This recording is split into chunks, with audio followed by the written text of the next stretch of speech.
분당 대찬학원에서만 강의를 하고 있거든요. 10년째입니다. 올해가 10년째 수리논술 가르치고 있고요. 그리고 지금은 시대인지에서도 강의를 하고 있어요. 그리고 얼마 전에는 그 온라인에서 또 논술을 좀 공부할 수 있게 그 논술런이라는 사이트를 오픈했거든요. 네, 거기서도 하고 있고, 그리고 패스파인드 입시 연구소라는 데서 논술이랑 정시 원서 상담도 같이 하고 있습니다.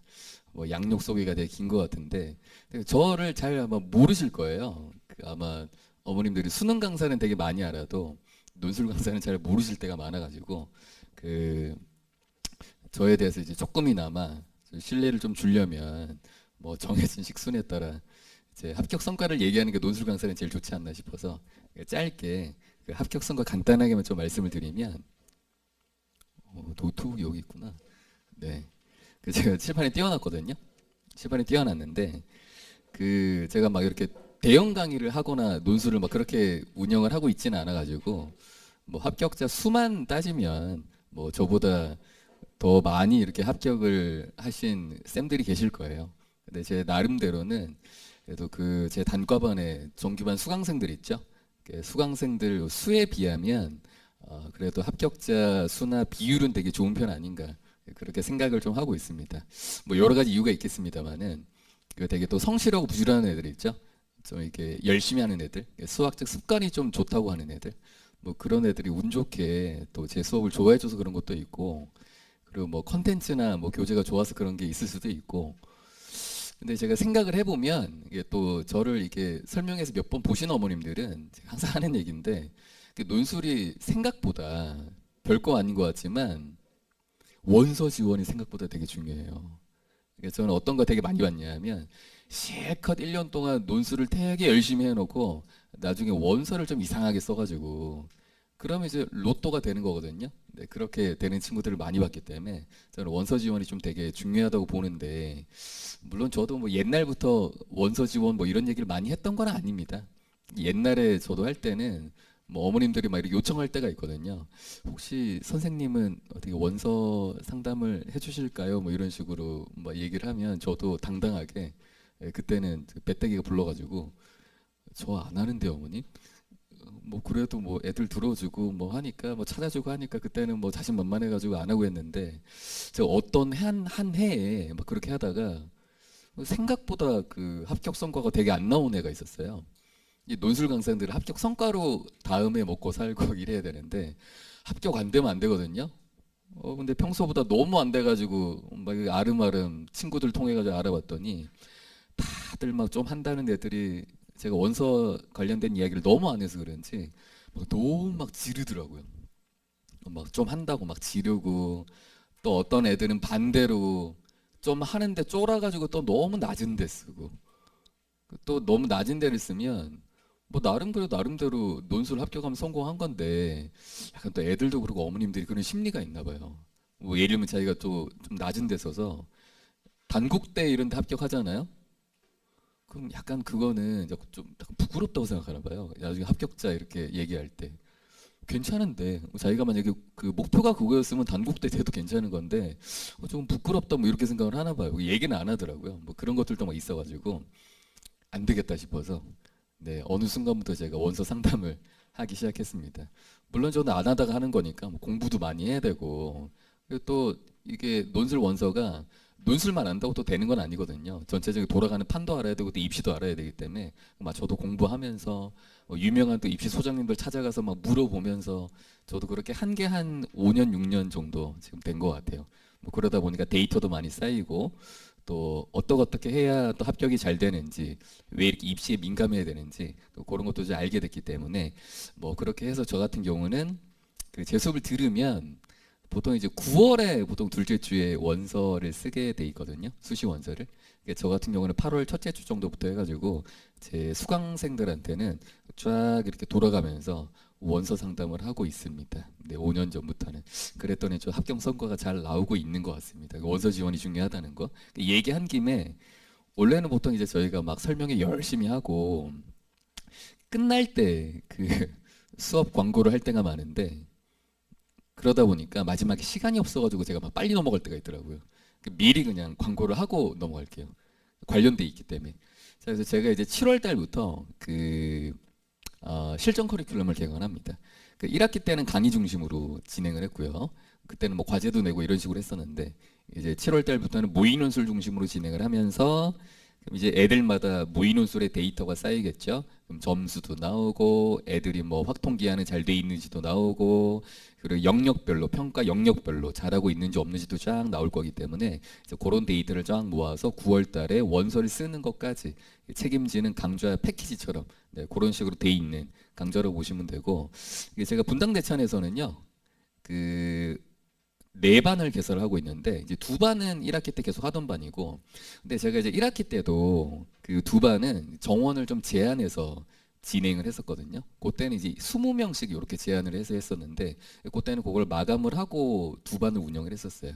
근데 7월부터는 인원을 좀 늘리긴 합니다. 늘리긴 하지만 그래도 제가 원서 상담을 다 하려면 애들을 더 많이 받을 수가 없기 때문에 적당히 인원을 좀 자를 거거든요. 뭐 예를 들면 토요일 반 같은 경우는 한 뭐 30명 정도까지, 일요일 반은 조금 더 해가지고 한 40명 정도까지 거기까지만 다 받고 그 이상은 안 받을 거기 때문에 이렇게 해서 네 반을 진행을 할 겁니다. 근데 우리가 오늘은 뭐 아마 다 그 문자 받으셨겠지만 오늘은 제가 이제 중이경시 건동홍 중심으로 좀 설명을 드릴 거거든요. 그래서 그 중이경시 건동홍에 해당하는 반이 네, 요 반입니다. 여기 일요일 저녁에 있는 명문대반. 네, 요 반이 중이경시 건동홍에 해당하는 반이다라고 보시면 되고요. 그리고 저 같은 경우는 수업 1시간 전에 언제나 클리닉을 해요. 그래서 그 클리닉 할 때 되도록 애들 질문이나 상담도 이제 제가 직접 다 받아주려고 하고 있고 그리고 웬만하면은 애들 답안도 제가 많이 보려고 노력을 하고 있어요. 그래야 피드백을 줄 수 있기 때문에. 그리고 첨삭에도 계속 관여를 하려고 노력하고 있습니다. 왜냐면 그렇게 해야 제가 애들이 뭐 어떤 식으로 좀 쓰고 있는지 좀 파악이 잘 되기 때문에 파악이 잘 돼야 또 원서 상담할 때 제가 또 참고해가지고 제대로 된 이야기를 해줄 수 있기 때문에 아직도 그런 식으로 좀 운영을 하고 있어요. 자, 그래서 만약에 이제 제가 이렇게 개설한다고 했지만 그럴 수 있잖아요. 여전히 오늘 논술에 관심이 있어서 오셨겠지만 논술을 해야 되나 말아야 되나. 사실은 아직도 그 고민하고 계신 분들도 계실 거고 아니면은 내가 연고소송한 반으로 들어야 되나 아니면 명문대 반으로 들어야 되나 뭐 그런 것들도 좀 고민이 될 수가 있기 때문에 그런 게 혹시나 좀 고민이 되시면은 그 제가 오늘 그 나눠드린 자료 중에 진단 테스트라고 있을 거예요. 진단 테스트. 저희 병원 가서 진단하는 것처럼 진단 테스트가 있을 건데 근데 이 진단 테스트가 뭐 입반 테스트는 아니기 때문에 뭐 이거 안 낸다고 등록이 안 되고 입반이 안 되느냐 그런 건 아닙니다. 그냥 그거 안 보셔도 등록은 다 할 수 있어요. 할 수 있는데 이제 궁금하신 분들은 네, 좀 입반하기 전에 좀 상담을 좀 받아보고 입반을 하고 싶으신 분들은 부담 없이 집에 가서 그 학생들한테 한번 풀려보시고 2시간 풀리시면 되거든요. 2시간. 네, 2시간 풀리시면 되는데 이제 애들마다 왜 논술 처음이면 처음에 풀고 쓰는데 시간이 좀 걸려요. 그래서 좀 시간이 오래 걸리면 2시간보다 더 쓰셔도 괜찮습니다. 조금 더 쓰시더라도 그리고 또 틀리더라도 못 푸는 문제가 있어도 괜찮으니까 확통기하까지 다 포함이거든요. 조금 그 난이도는 있을 수가 있기 때문에 왜 그래야 진단이 좀 돼서 좀 못 푸는 문제가 있어도 괜찮으니까 틀려도 좋으니까 부담 없이 쓰시고 답안지에 써가지고 제출을 여기 학원에 해주시면 학원에서 아마 저한테 연락이 올 거예요. 그럼 제가 이렇게 따로 전화를 드려서 제가 직접 상담을 드리는 걸로 하겠습니다. 비용 따로 받는 거 아니니까 네, 편하시게 부담 없이 한번 받아보시면 좋을 것 같아요. 자, 그게 진단 테스트입니다. 자, 그리고 이제 그 제가 이틀 전에도 사실 연구소송만 설명회 할 때도 이 말씀을 드렸는데 최근에 이게 좀 질문하시는 분들이 많아가지고 또 역시나 한 번 더 제가 좀 설명을 드릴 거예요. 그 최근에 이제 저한테 뭐 따로 상담하실 때 뭐 그렇게 물어보신 분도 계시고 그리고 저희가 오늘도 왜 그 오늘 설명회 할 때 아마 어떤 걸 좀 알고 싶으세요 이런 식으로 아마 질문지 그 적는欄도 있었죠. 네, 거기를 보시면 가끔 이렇게 이제 얘기하시는 분들이 있어요. 제가 다른 내용들은 오늘 제가 요 준비했던 설명의 내용을 녹여서 할 건데 요거는 이제 녹여서 하기가 좀 별도의 주제이기 때문에 요새 이제 그렇게 좀 질문하시는 분들이 계시더라고요. 그 최근에 이제 수리 논술이 사실 뭐 답이 중요하지 과정이 별로 안 중요해가지고 그 첨삭 별로 안 중요하고 그냥 채점이 되게 중요하다고 하는데 그게 맞냐 뭐 이런 식으로 물어보시는 분들이 종종 계셔가지고 제가 좀 말씀을 드리겠습니다. 그 사실 예전보다는요, 그 현재 수리 논술이 답이 중요한 문제가 많은 건 맞아요. 그러니까 계산형 문제라고 하죠. 뭐 어떤 뭐 논증형 문제보다는 논리적인 접근을 요구하는 문제보다는 딱 이렇게 계산을 하면 정답이 똑똑 떨어지는 네, 그런 문제가 수리 논술에 많거든요. 그러니까 사실은 말만 논술이지 옛날식으로 따지면 이제 저희 때 물론 저는 거기까지는 아니지만 그 여기도 거기까지 아닌 분들도 계시겠지만 본고사 혹시 아십니까?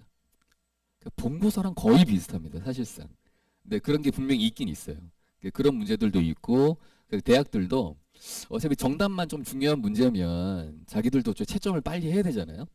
그런 식으로 좀 자기들도 정답만 빨리 채점하는 걸로 그렇게 하는 문제가 있을 수 있습니다. 예, 그런 문제들이 있을 수 있는데 근데 중요한 거는 모든 문제가 그렇지는 않다는 거예요. 그러니까 모든 문제가 다 답만 중요하냐 그렇지는 않다는 겁니다.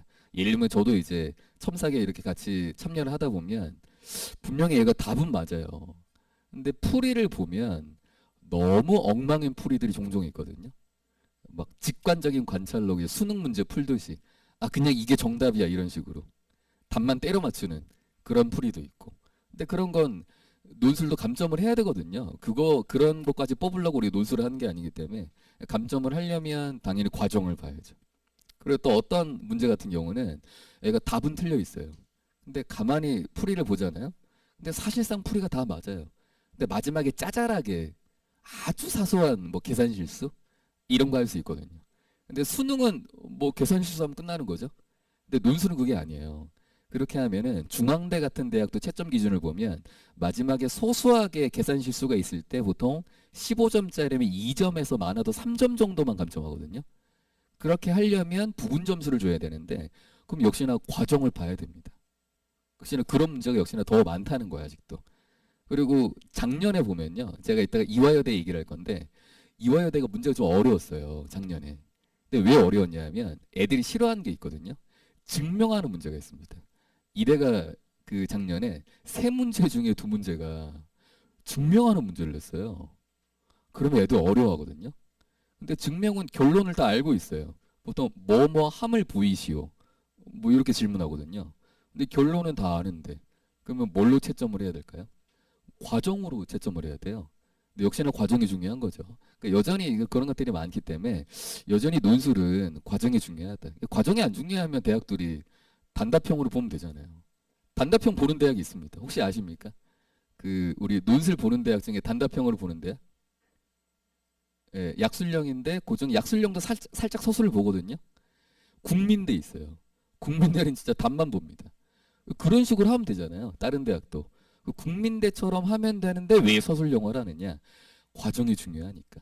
여전히 그걸 보겠다는 거죠. 무슨 말인지 아시겠죠? 그러니까 아직은 그런 식으로 운영이 되고 있기 때문에 뭐 지금 과정이 아주 중요하지 않다. 이렇게 얘기하는 건 좀 너무 앞서간 얘기가 아닌가. 그래서 여전히 과정을 보려면 잘못된 걸 고쳐줘야 되기 때문에 저는 그래도 아직은 좀 첨삭이 중요하다고 보고 있어요. 물론 인문논술이랑은 달라요. 인문논술은 진짜 글 짓기거든요. 글 짓기. 그거는 정말 첨삭의 비중이 높죠. 근데 수리논술은 그건 아니에요. 그 정도는 아닌데 그래도 잘못된 건 바로 잡아줘야 됩니다. 수학적으로. 근데 여전히 그건 중요해서 여전히 첨삭은 좀 중요하다라고 말씀을 드릴 수가 있을 것 같아요. 그래서 제가 애들 걸 계속 이렇게 보려고 하는 겁니다. 네, 답안을. 그래야 저도 할 얘기가 많기 때문에. 자, 그럼 진단 테스트 얘기했고 이제 이것도 얘기했죠. 자, 그리고 제가 이따가 그 중이경시 건동호 중심으로 말씀을 드릴 때 사실 그런 얘기를 되게 많이 할 거예요.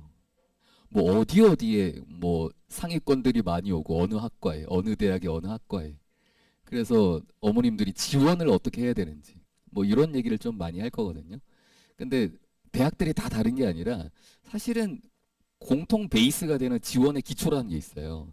근데 그거를 모르고 대학 얘기만 하게 되면은 뭔가 좀 이게 알맹이 없이 얘기를 하는 게 좀 있어가지고 시간을 좀 써서라도 그 논술 지원이 다른 수시랑 좀 다르기 때문에 그 얘기를 제가 살짝 좀 드리는 게 좋을 것 같거든요. 근데 물론 재미는 살짝 없습니다. 재미는 살짝 없는데 알고 계시는 게 좋기 때문에 그리고 만약에 제 수업을 들으시면은 저랑 나중에 상담을 하실 때 제가 또 안내를 드리겠지만 이런 루틴에 따라 원서 상담 준비를 좀 해주시면 좀 짧은 시간에 좀 더 효율적으로 상담을 좀 할 수가 있기 때문에 제가 그거를 좀 말씀을 드릴게요. 요건 이따가 보고. 네. 자, 일단 우리 논술이요. 일단 논술이 이제 화요일 때도 말씀을 드렸는데 저희 논술이 다른 수시랑 결정적으로 다른 게 하나가 있습니다. 자, 그게 뭐냐면 다른 수시 전형은 다 그 과거의 데이터가 중요하잖아요. 뭐 학생부 교과나 학생부 종합이나 아마 오늘 오신 분들도 논술만 쓰시는 분들도 있을 텐데 뭐 학생부 전형을 한 장, 두 장 아니면 논술을 반대로 한 장, 두 장 이렇게 섞어 쓰시는 분들도 계실 거예요. 아무튼 학생부는 과거 데이터가 중요하죠. 내신이 어떻게 나왔느냐, 뭐 어느 과목을 이수했느냐, 세특이 어떻게 되느냐, 뭐 기타 외부 활동이 어떻게 되느냐, 뭐 그런 것들이 중요하지 않습니까? 과거의 데이터가 중요하고 일부 대학이 면접을 보긴 하죠. 그렇게 보긴 하는데 그래도 기본적으로는 과거의 데이터가 중요해요. 그쵸? 근데 논술은 완전히 반대예요. 논술은 과거의 데이터가 전혀 중요하지 않습니다. 그 최근의 트렌드는 또 논술은 교과를 거의 안 보는 트렌드이기 때문에 과거가 거의 중요하지 않아요. 그러니까 미래가 중요합니다. 시험장에 가요. 시험장에 가서 우리 애가 그냥 시험을 잘 보잖아요. 한 방에 모든 게 역전이 돼요. 어느 정도로 역전이 되냐면 뭐 예를 들어 중앙대 같은 대학도 교과를 20% 보긴 하는데 뭐 본다고 쳐도 그냥 시험장에 가서 논술 부분 점수 있죠. 아까 제가 부분 점수 말씀드렸잖아요. 1점을 더 먹으면 논술 점수 1점을 더 먹으면 거의 내신 등급으로 따지면 1등급에서 5등급 정도를 극복할 수 있어요. 가서 1점만 더 먹으면 그 정도로 과거의 데이터가 큰 의미가 없습니다. 시험 잘 보는 게 장땡이기 때문에 그런 게 다른 시험이랑 좀 다르죠. 시험 보고 점수 받으면 그걸로 이제 과마다 똑같이 쫙 줄 세워가지고 잘한 애들 순서대로 쫙 뽑으면 되는 거예요. 논술은. 일단 그런 게 특징이 있고 두 번째는 그렇게 따지면 사실 수능 정시랑 비슷하거든요. 왜 저희 수능도 뭐 애들 이번에 6월에 모의고사 받겠지만 잘 본 애들도 있고 못 본 애들도 있겠지만 뭐 이번에 좀 못 봐도 열심히 공부해가지고 수능 날 한 방 확 터트리면 이전에 못 본 거 다 극복이 되잖아요. 우리 수능도 그런 게 있는데 논술도 이제 그런 특징이 있다 그랬잖아요. 그거랑 좀 비슷합니다. 오히려 수시긴 한데 정시랑 오히려 또 비슷한 게 있거든요. 일단 그게 좀 제일 중요한 특징 중에 하나고 두 번째 특징은 뭐냐면 그렇다고 해서 또 정시랑 완전히 똑같으냐? 근본적으로 다른 게 있어요. 지원할 때는 정시 같은 경우는 성적표를 자기가 다 받고 시험도 보고 수능 성적표도 다 받고 다 안 상태에서 나중에 지원한단 말이에요. 나중에 지원할 때 이제 뭐 진학사 모의 지원도 하겠죠. 고속성장 배치표도 돌려보겠죠. 텔레그노시스도 들어가서 한번 해보겠죠. 다 해보면 대략 어디야 뜰지 다 나옵니다. 요 대학 요과 가봤더니 고속성장이 나한테 찐초라고 하네. 여기는 연노네. 아슬아슬하네. 또 모의 지원 진학사 가봤더니 여기는 배터리 3칸 뜨네. 여기는 5칸 뜨네. 여기는 6칸 뜨네. 요즘은 AI 때문에 옛날보다 또 훨씬 더 잘 맞거든요. 물론 틀릴 때도 있지만. 어차피 자기가 막 상향 지원하고 싶어도 한계가 있어요. 성적을 다 받아놨기 때문에. 수능은 한계가 있는데 근데 논술은 그게 아니거든요. 논술은 시험을 보고 지원하는 게 아닙니다. 지원을 먼저 하고 시험은 나중에 보기 때문에 굉장히 좀 희망적인 분위기 아래서 지원을 할 수가 있어요. 예를 들어 어떤 학생이 최근에 논술 시작했어요. 처음에는 좀 고생할 수 있습니다. 근데 논술을 하다 보니까 진작에 할 걸 그랬네. 좀 재미도 있네. 뭐 점점 적응이 되면서 점수도 좀 올라가네. 그럼 이제 자신감도 올라갑니다. 그러다 보면 내가 지금은 아직 점수가 아직 잘 나오진 않지만 좀 지나서 한 몇 달 뒤에 시험 볼 때는 내가 되게 잘할 수 있을 것 같은데 그런 생각이 들 수가 있어요. 그래서 이제 상향 지원을 하기 시작하죠. 그것도 있고 그리고 저희 논술이 그 최저 기준이라는 게 있거든요. 근데 학생들이 이럴 수 있습니다. 아직은 최저 기준이 안 맞는데 뭐 예를 들면 자기가 사실 마음이 중앙대 가고 싶어요. 근데 중대가 최저가 3합 6이거든요. 좀 높죠? 그 레벨의 대학 치고는 한양대하고 서강대도 3합 7인데 중대가 3합 6이란 말이에요. 물론 영어 2를 1로 해주지만 근데 작년처럼 알죠? 영어 불수능 불영어 이렇게 나오면 난리 나는 거 아닙니까? 네, 그럼 막 충종 훅 떨어지겠죠. 그럼 막 아슬아슬하거나 아니면 막 자기는 사실 3합 8밖에 안 돼요. 근데 그런데도 애들이 이제 그런 게 있거든요. 내가 이번에 육모는 좀 못 봤지만 이거는 내가 탐구나 이런 걸 내가 미처 좀 공부를 덜 해서 그런 거고 좀 늦게 시작해가지고 내가 좀만 하면 금방 오릅니다 어머니. 할 수 있습니다. 이럴 때가 되게 많아요. 그래서 점점 희망적으로 이제 수능도 희망적으로 보죠. 자, 논술 점수도 희망적으로 보고 특히 상위권 애들은 희망적으로 보고 그리고 나의 수능 성적도 상위권 애들은 앞으로 잘 될 거야 또 희망적으로 보고 그럼 어떻게 되죠? 논술 밑으로 써야 돼요. 정시보다는 위에 써야 되는데 위에 쓰게 돼요. 점점 더 위에 쓰게 돼 있습니다. 특히 좀 잘하는 애들은 그런 성향들이 논술에 좀 많이 등장하기 때문에 그렇게 하다 보면은 아무래도 매년 똑같은데 인기학과의 선호도가 되게 높아요. 애들이 다 다른 애들도 가고 싶어하는 과를 가고 싶어합니다. 뭐 메디컬 제외하면 다 똑같겠죠?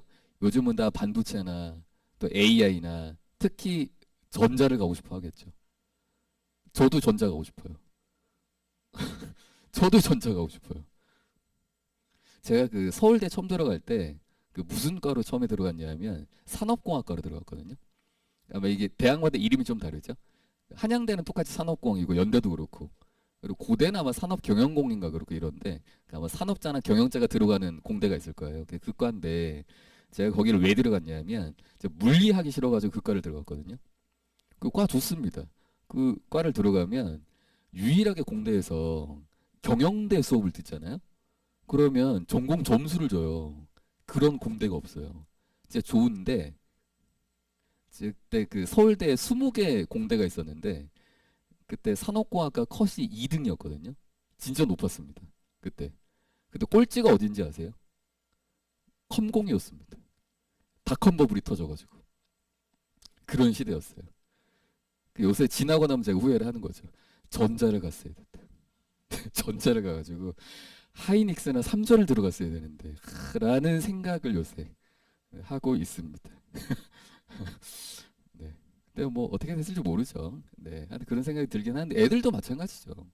애들도 거기 가고 싶을 거잖아요. 아니 애들도 바보가 아닌데 뉴스 기사를 보면 다 나오는데 성과급을 저렇게 받는다는데 그 삼성전자에 보면요. 오리 키우는 오리 농장이 있거든요. 왜 오리가 있는지는 모르겠지만 네, 그 오리 농장도 직원이 있어야 되잖아요. 네, 그 직원도 성과급 받습니다. 물론 이제 뭐 레벨은 다르겠죠. 어느 정도 받는지는 다르겠지만 거기도 성과급을 받거든요. 그러니까 그런 거 애들도 마음이 똑같겠죠. 자, 특히 잘하는 애들은 다 거기를 가고 싶어 할 거고 다 원하는 대학 가고 싶어 할 거고 다 마음이 똑같기 때문에 근데 그렇게 하다 보면 나중에 어떻게 되죠? 뭐 좋은 대학에 좋은 과로 많이 몰리잖아요.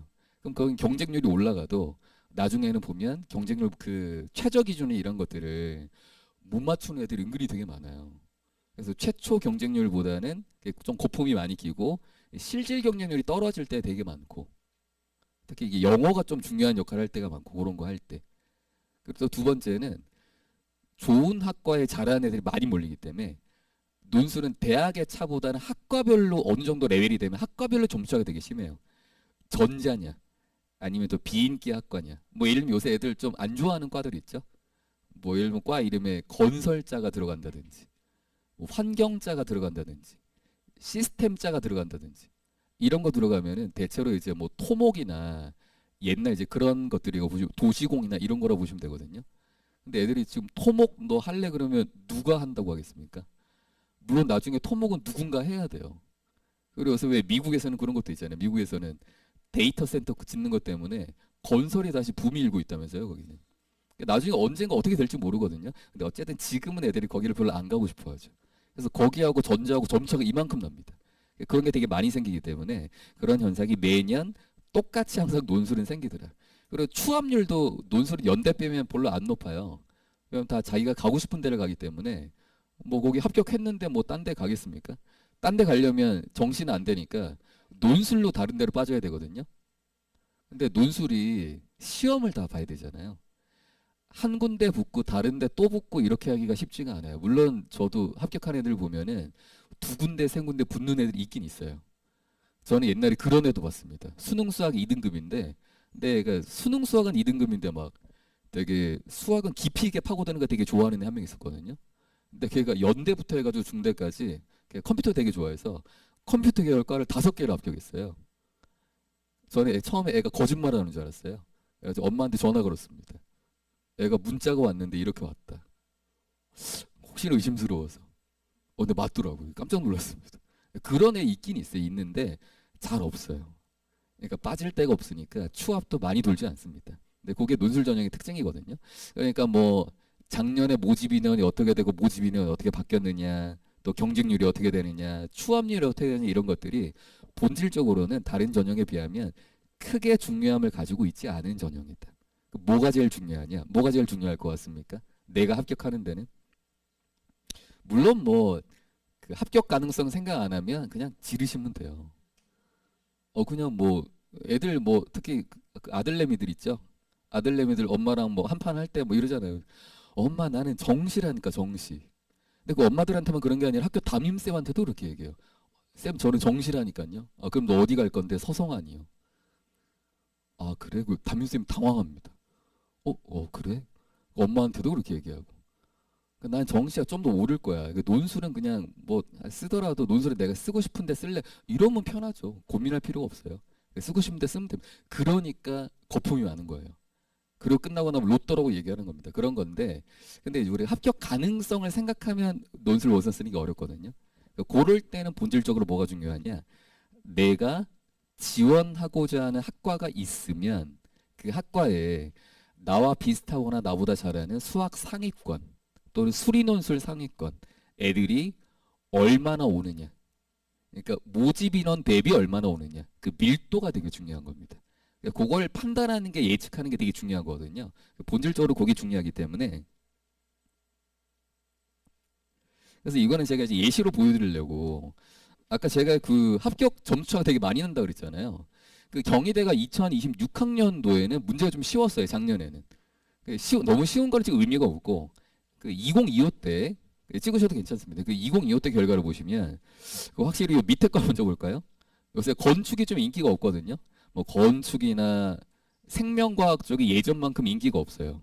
그러니까 이런 데는 똑같은 시험지인데 100점 만점에 뭐 63점에서 70점 정도까지 그러니까 이런 과가 있는 반면에 또 어떤 과들은 똑같은 시험지인데 거의 90점을 맞아야 합격을 하는 거의 다 맞아요. 감점 좀 당하고 그런 과들이 있다는 거죠. 그러니까 이런 과들이 아무래도 경희대 안에서 상위권 애들이 많이 가는 과라고 보시면 되고 이런 과들이 경희대 안에서도 상위권 애들이 좀 덜 가는 과라고 보시면 됩니다. 근데 이게 점수차가 얼마 안 나는 것처럼 보여도 많이 나는 이유가 경희대는 그래도 아까 나중에 제가 말씀드릴 건데 이 중2경시 건동욱 레벨은요 그래도 절반 정도는 어느 정도 수학적 기초가 있으면 풀만한 문제가 절반 정도는 있어요. 그러니까 애들이 아무리 못해도 4, 50점은 먹고 들어간단 말이죠. 그럼 나머지 50점에서 변별이 되는 건데 거기서 20점 정도 차이가 난다는 거는 되게 차이가 많이 나는 겁니다. 사실은. 그러니까 이 정도로 점수의 차이가 되게 심해서 아까 제가 말씀드렸듯이 그런 형산들이 좀 있다는 거예요. 자, 그리고 또 역시나 추합이나 모집이나 이런 것들이 중요하지 않은 이유도 제가 말씀을 드리면 자, 위에 거는 건국대 그 결과거든요. 그 중에 제가 두 과만 가져왔습니다. 그래서 건국대가 그 자유전공을 되게 활발하게 이렇게 운영을 하고 있어서 공과대 자유전공이라고 있어요. 저희가 잘하는 애들이 좀 좋아하는 데거든요. 근데 저기 인원이 되게 많죠. 그럼 만약에 이제 어머님들이 이제 9월에 원서 쓰려고 쫙 이제 건국대 그 수시 모집 요강 쫙 펼쳐놨어요. 쫙 펼쳐놓고 자 이제 어디 쓸지 한번 고민을 해보자 이렇게 쫙 봤어요. 근데 봤는데 뭐 건국대 융합과 기술원 자유전공 뭐 이름도 엄청 길고 근데 저기는 봤더니 인원도 8명밖에 안 돼. 근데 추업률도 공과대 자유전공보다 작은 것 같아. 그러니까 이게 뭐냐면 얘네들은 그 생명공학 쪽에 자유롭게 전공을 선택할 수 있는 자유전공학부입니다. 얘는 공대에 좀 인기 있는 과들 다 갈 수 있어요. 그런 과인데 사실 이게 보면 요게 손이 좀 당연히 잘 안 갈 거 아니에요. 8명인데 추합도 덜 돌고 2명밖에 안 돌고. 그래도 위에 공과대는 35명이고 그리고 추합도 한 37% 정도 되면 한 13명 정도 된다는 얘기거든요. 그러면 그래도 잘하는 애들 뽑고 내가 들어갈 자리도 있지 않을까라고 누구나 다 생각을 하게 돼 있어요. 자기도 모르게. 그러니까 인원이 많은데 손이 점점 간다고요. 근데 가지만 실제로 아주 뚜껑을 열어보잖아요. 인원이 많아도 저희가 합격 가치 훨씬 높습니다. 저 때 건대가 문제 좀 어려웠어요. 공간기하가 나와가지고 문제가 되게 어려웠는데 수의에도 합격자 평균 점수가 80점이 안 됐거든요. 원래 수위에는 거의 100점 나와야 되는데 똑같은 시험지이기 때문에 되게 어려웠던 애인데 점수가 굉장히 많이 나오죠. 만약에 중요한 건 예를 들면 내가 실력이 저 정도 난이도의 55점 정도를 맞을 수 있는 실력이다. 그때 어려웠기 때문에 55점 맞으면 잘하는 겁니다. 논술이 원래 그래요. 55점 맞으면 잘하는 건데 근데 얘는 근데 55점 맞았다고 해가지고 모집인원 만들고 적용하면 안 되고 사실 여기를 갔어야 되는 거죠. 결과론적이긴 하지만 결과론적이긴 하지만 여기를 갔어야 합격하는 거기 때문에 만약에 자기가 과가 아니라 건국대 합격이 되게 중요한 학생이었다면 저기를 갔어야 되는 거기 때문에 이런 것들이 되게 중요하다는 거. 그러니까 모집인원이랑 또 합격자 점수랑 이렇게 상관관계가 항상 있는 건 아니더라. 그걸 알 수가 있고 경쟁률도 그래요. 그래서 밑에는 중앙대인데 예를 들면 중앙대 건축이 있고 수학과가 있습니다. 여기가 90대 1 정도 되고 여기가 60대 1 정도 되면 그 어머님들은 또는 애들도 그렇고 만약에 자기가 중앙대 나는 합격만 되면 돼요. 나는 합격만 되면 된다. 안에서 뭐 복전을 하든 나머지 하는 건 대학원 가는 거나 이런 거 내가 알아서 하겠다. 합격이 중요하다고 생각했는데 여기로 손이 잘 안 갈 수가 있거든요. 건축이 요새 그렇게 높지 않다고 했는데 너무 애들이 몰리네. 그럼 좀 심리적으로 쫄리죠. 근데 쫄리는데 그래도 또 뚜껑 열어보면 여기가 점수가 낮아. 이 말은 무슨 말이냐면 여기가 경쟁률이 낮아도 그래도 낮아도 상위권들은 더 많이 온다는 얘기고 여기는 경쟁률만 높지 얘들이 왜 높으냐. 중앙대 다른 인기학과들 있죠. 거기는 자기가 안 될 것 같아가지고 다 피하는 애들이 많이 와요. 여기가 낮을 것 같다고 얘기하니까. 그러니까 피하는 애들이 많이 와가지고 여기가 경쟁률이 높은 거지. 그렇다고 점수가 올라가는 건 아니거든요. 상위권 밀도가 아주 높은 게 아니기 때문에. 그러니까 이런 것들도 같이 있어가지고 물론 이럴 때도 있겠죠.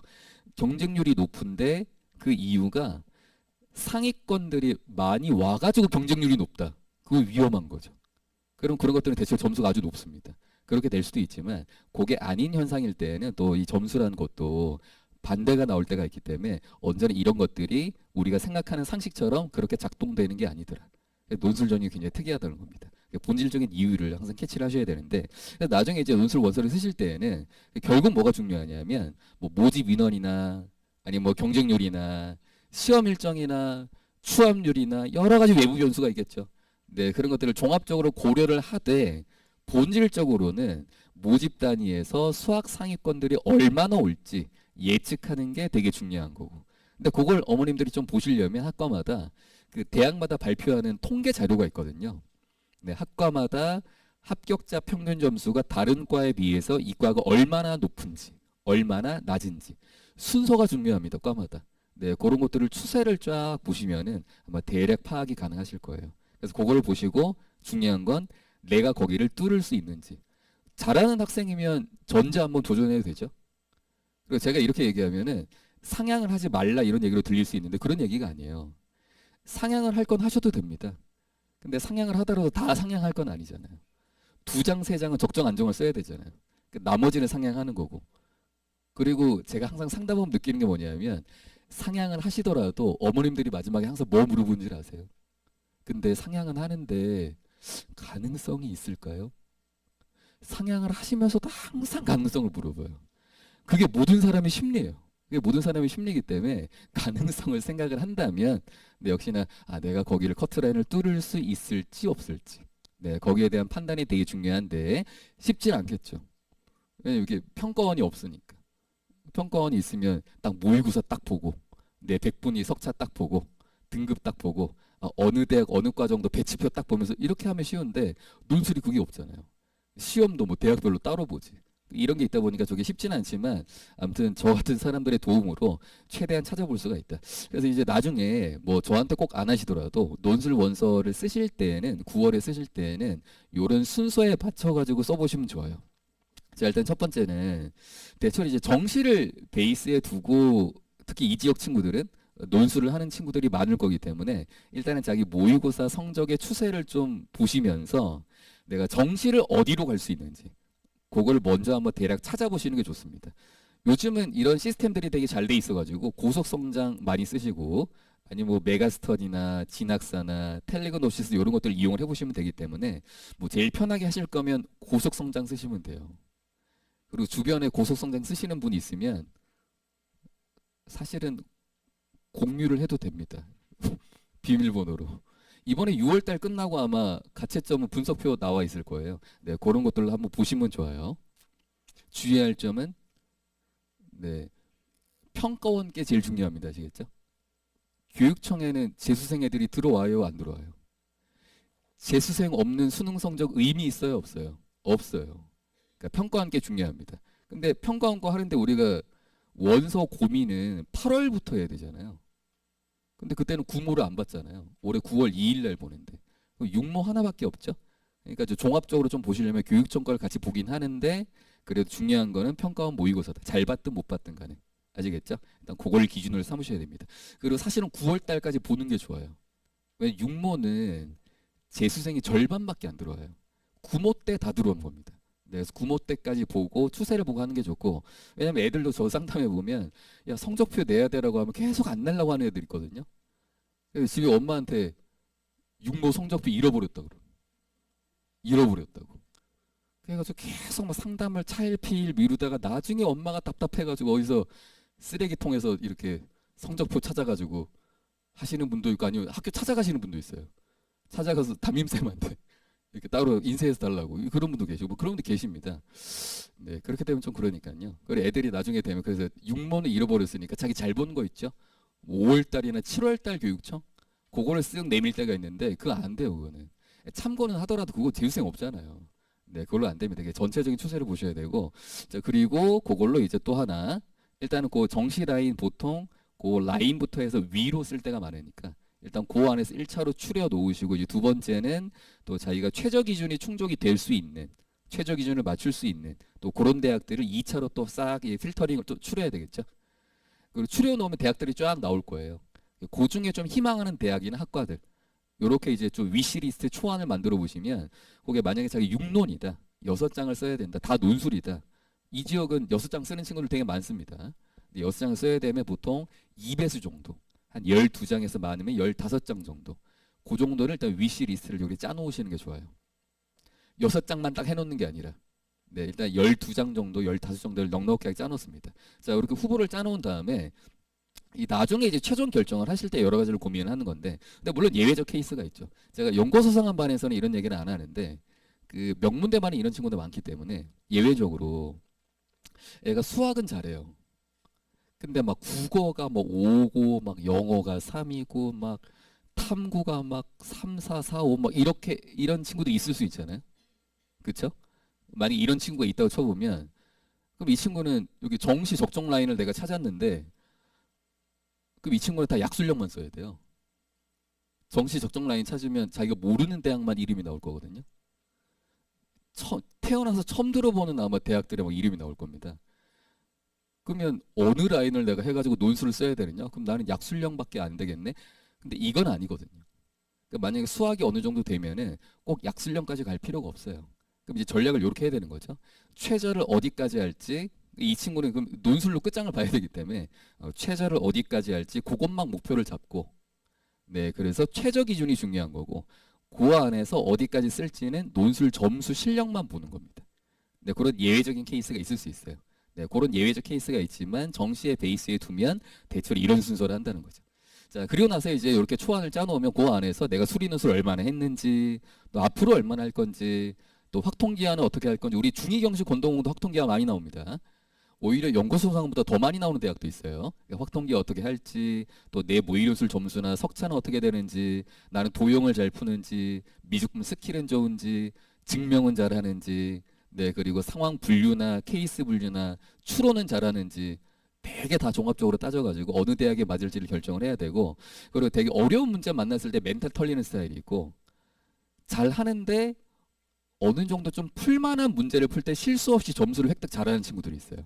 그러니까 나는 어떤 스타일인지 그런 것들을 파악하는 것도 대학의 스타일 따라 좀 다를 수가 있기 때문에 네, 그런 것들까지 좀 종합적으로 판단을 해서 나중에 대학이나 학과를 최종 결정하는 걸로. 그리고 구모도 봐야 된다 그랬죠. 그래서 이렇게 해서 또 어느 정도의 안을 짜놓으시면 구모 결과에 따라서 플랜 좀 더 꼼꼼하게 하시면 플랜 A, B 두 개를 짜놓는 게 좋아요. 예를 들어 구모를 잘 봤다, 그 예상대로 봤다, 원래 계획대로 가능한 플랜 A 하나. 그리고 내가 요렇게 짰는데 구모 때 못 봤을 때 못 봤을 때 살짝 바꿔야 될 수 있거든요. 대표적으로 최저 기준이 바뀌면 그랬을 때 플랜 B, 네, 이런 것들이 있을 수가 있습니다. 좀 더 꼼꼼하게 하시면 이렇게 두 개를 나눠가지고 하는 것도 되게 좋다라고 보시면 돼요. 근데 제가 이렇게 얘기를 해도 저걸 나 혼자 다라고 뭔 말인지 모르겠는데 이럴 수 있어요. 근데 그러면 이제 또 좋은 방법, 한국은 또 이게 사교육이 잘 돼 있어가지고 또 우리 분당이나 왜 여기 분당 대찬도 이정용 소장님 계시고 또 박영진 소장님도 계시고 네 저랑 다 잘 알고 계신 분이고 믿을 만한 분들이고 아니면 대치에도 또 유명한 분들 계시잖아요. 네 그래서 만약에 원서 상담을 받고 싶으시면은 뭐 그렇게 좀 신뢰를 할 수 있는 중요한 거는 신뢰할 수 있는 유튜버 찾아가면 안 되고 네 입시 유튜버를 찾아가시면 안 되고 신뢰할 수 있는 네, 합격 케이스가 많은 네, 그런 분들한테 가서 상담을 하는 것도 괜찮습니다. 네, 괜찮은데, 근데 좋은데, 근데 그래도 살짝 한계는 있죠. 그분들이 이제 논술 실력을 알아야 되잖아요. 근데 수능 수학이랑 내신 수학 등급이 좋다고 논술 잘할까? 아니거든요. 근데 반대로 뭐 수능 수학 3등급이라고 논술도 엄청 못할까? 제가 봤을 때 그것도 아니거든요. 물론 뭐 내신 수학 등급이랑 수능 수학 등급이 높으면 높을수록 논술 수학을 잘할 확률은 높겠지만 일치하진 않거든요. 그러니까 결국 논술 실력을 봐야 된단 말이죠. 근데 그거는 이제 그분들이 모를 수 있기 때문에 참고는 하시되 이제 궁극적으로는 결국 우리 애가 어떤 식으로 논술을 하고 있는지 논술 실력이랑 성향이 어떻게 되는지 저 과에 내가 원서 넣어가지고 같이 싸울 수 있을까? 경쟁력이 있을까? 좀 그런 것들 냉정하게 좀 파악할 수 있는 과정이 반드시 있어야 됩니다. 네, 그런 것들이 최종 결정하시기 전에 제가 제일 좋다고 생각하는 거는 이제 얼마나 이제 어떤 학생들이 어떤 성향을 가진 학생들이 어떤 점수를 가진 학생들이 어떻게 어느 대학에 어느 학과에 합격했느냐 안 했느냐 네, 그런 것들을 경험적으로나 또 통계적으로나 데이터를 가지고 있는 쌤들 있죠. 네, 그런 논술 담당 강사한테 상담을 받는 게 또 제일 좋은 거 아닌가라는 생각도 들어요. 제 생각에는. 네, 그게 제일 좋다는 생각을 합니다. 최종 결정을 하실 때는 그렇게 하시는 게 좋고, 근데 이제 강사들 중에 그게 잘 안 되는 분들도 계시거든요. 근데 그게 잘 안 되신 분도 계시고, 너무 많아서 안 될 수도 있고, 또 입시를 잘 모르시는 분도 계시고, 네, 그런 분들은 어쩔 수 없고, 만약에 된다면 그렇게 상담을 받으시는 게 제 생각에는 제일 좋은 것 같다. 정리할 수 있으시겠죠? 네, 저는 하니까 걱정하실 필요 없고, 네, 저는 하니까. 네, 그렇습니다.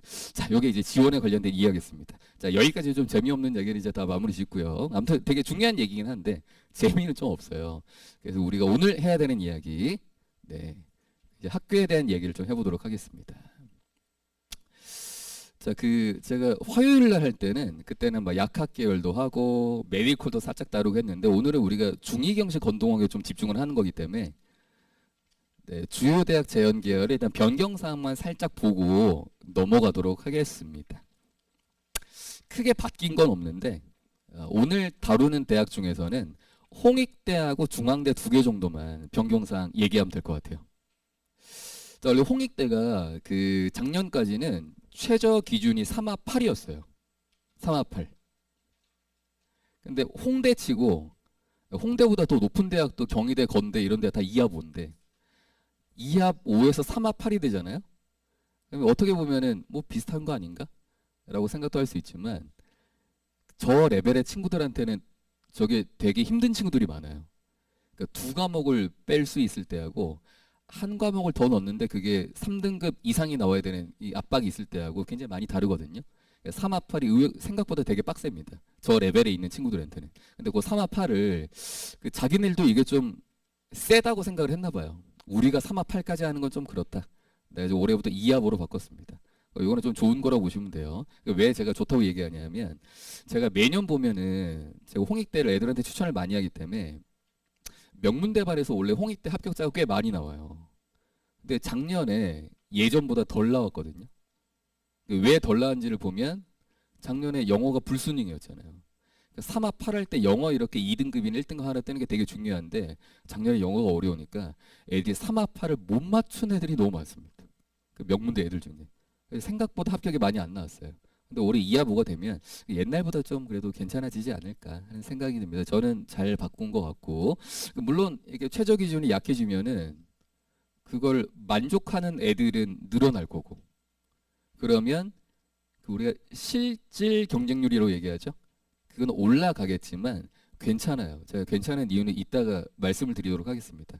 자, 그리고 두 번째 제일 큰 게 중앙대인데 사실 중앙대는 좀 그런 게 있어요. 그 중앙대는 자기들이 이렇게 중이경씨 건동홍에 묶이는 걸 사실 별로 안 좋아합니다. 눈이 되게 높아요. 최근에. 자기들은 저기 서성한 쪽에 끼고 싶어 하거든요. 근데 또 거기서는 또 안 넣어주고. 자기들은 또 저기 끼기 싫어하고. 아무튼 중앙대는 좀 눈이 높은 편인데 올해 아마 다 한 번쯤은 들으셨을 가능성이 있지만 이 창의형이라는 그 논술 전형을 새로 만들었어요. 제일 중요한 특징이 뭐냐면 원래 중앙대는 최저 기준이 높거든요. 3합6. 근데 저기는 최저 기준이 없습니다. 최저 기준 없는 게 제일 중요하고 그리고 두 번째는 이것도 되게 중요한데 원래 다른 대학들은요 뭐 이게 현역이냐 아니면 뭐 재수생이냐 제한을 두는 대학이 없어요. 원래 논술은 다 지원할 수 있는 겁니다. 중대에 100명 중에 합격자 100명 중에 60명 정도가 재수생이거든요. 근데 그걸 없애가지고 현역들만 지원할 수 있게 이게 제일 중요한 거죠. 네, 재수생 없이 우리끼리만 경쟁할 수 있는 네, 현역들만 경쟁할 수 있다는 게 좀 중요한 거고 그 다음에 여기에 논술 전형에 지원을 해도 그 수능회 하는 일반형이 또 있거든요. 그 최저 있는 거 또 지원할 수 있습니다. 2번 지원할 수 있기 때문에 중복 지원되는 것도 좋고 그 다음에 출제 범위도 확통기하 없이 미적분까지만 출제를 해요. 뭐 그것도 어떤 애들은 좋을 수 있고 조금 부담스러운 거는 수능 전에 본다는 거. 수능 전에 보는데 그게 사실은 더 좋은 거예요. 네, 그것도 제가 이따가 말씀을 드릴 거니까 요 두 개 정도가 그나마 좀 굵직하게 바뀐 거라고 보시면 될 것 같아요. 자, 그러면 이제 대학별 얘기를 본격적으로 넘어가면 될 것 같습니다. 자, 그래서 여기입니다. 자, 앞에 제가 이제 말씀드렸던 어떤 변경 사항이나 뭐 대학별 전형 요소 이런 것들은 오늘 그 나간 자료 중에 보시면 자연계 논술 전형 체크 포인트 소책자 자료집 있잖아요. 네, 거기 보시면 또 자세하게 또 적혀 있기 때문에 나중에 집에 가서 어머니 복습하실 때 또 그거 보시는 것도 괜찮아요. 자, 그럼 제가 이제 중이경식 건동 시작하면서 그 일단은 또 대학마다 들어가는 것보다는 전체적인 밑그림을 그리는 게 먼저 좀 중요할 것 같아서요. 그냥 다른 것보다는 공통점이 훨씬 더 많은 대학들이기 때문에 전체적인 밑그림을 좀 먼저 그려보도록 하겠습니다. 자, 저기 순서는 그냥 똑같이 중이경식 건동 순서대로 이렇게 해놨어요.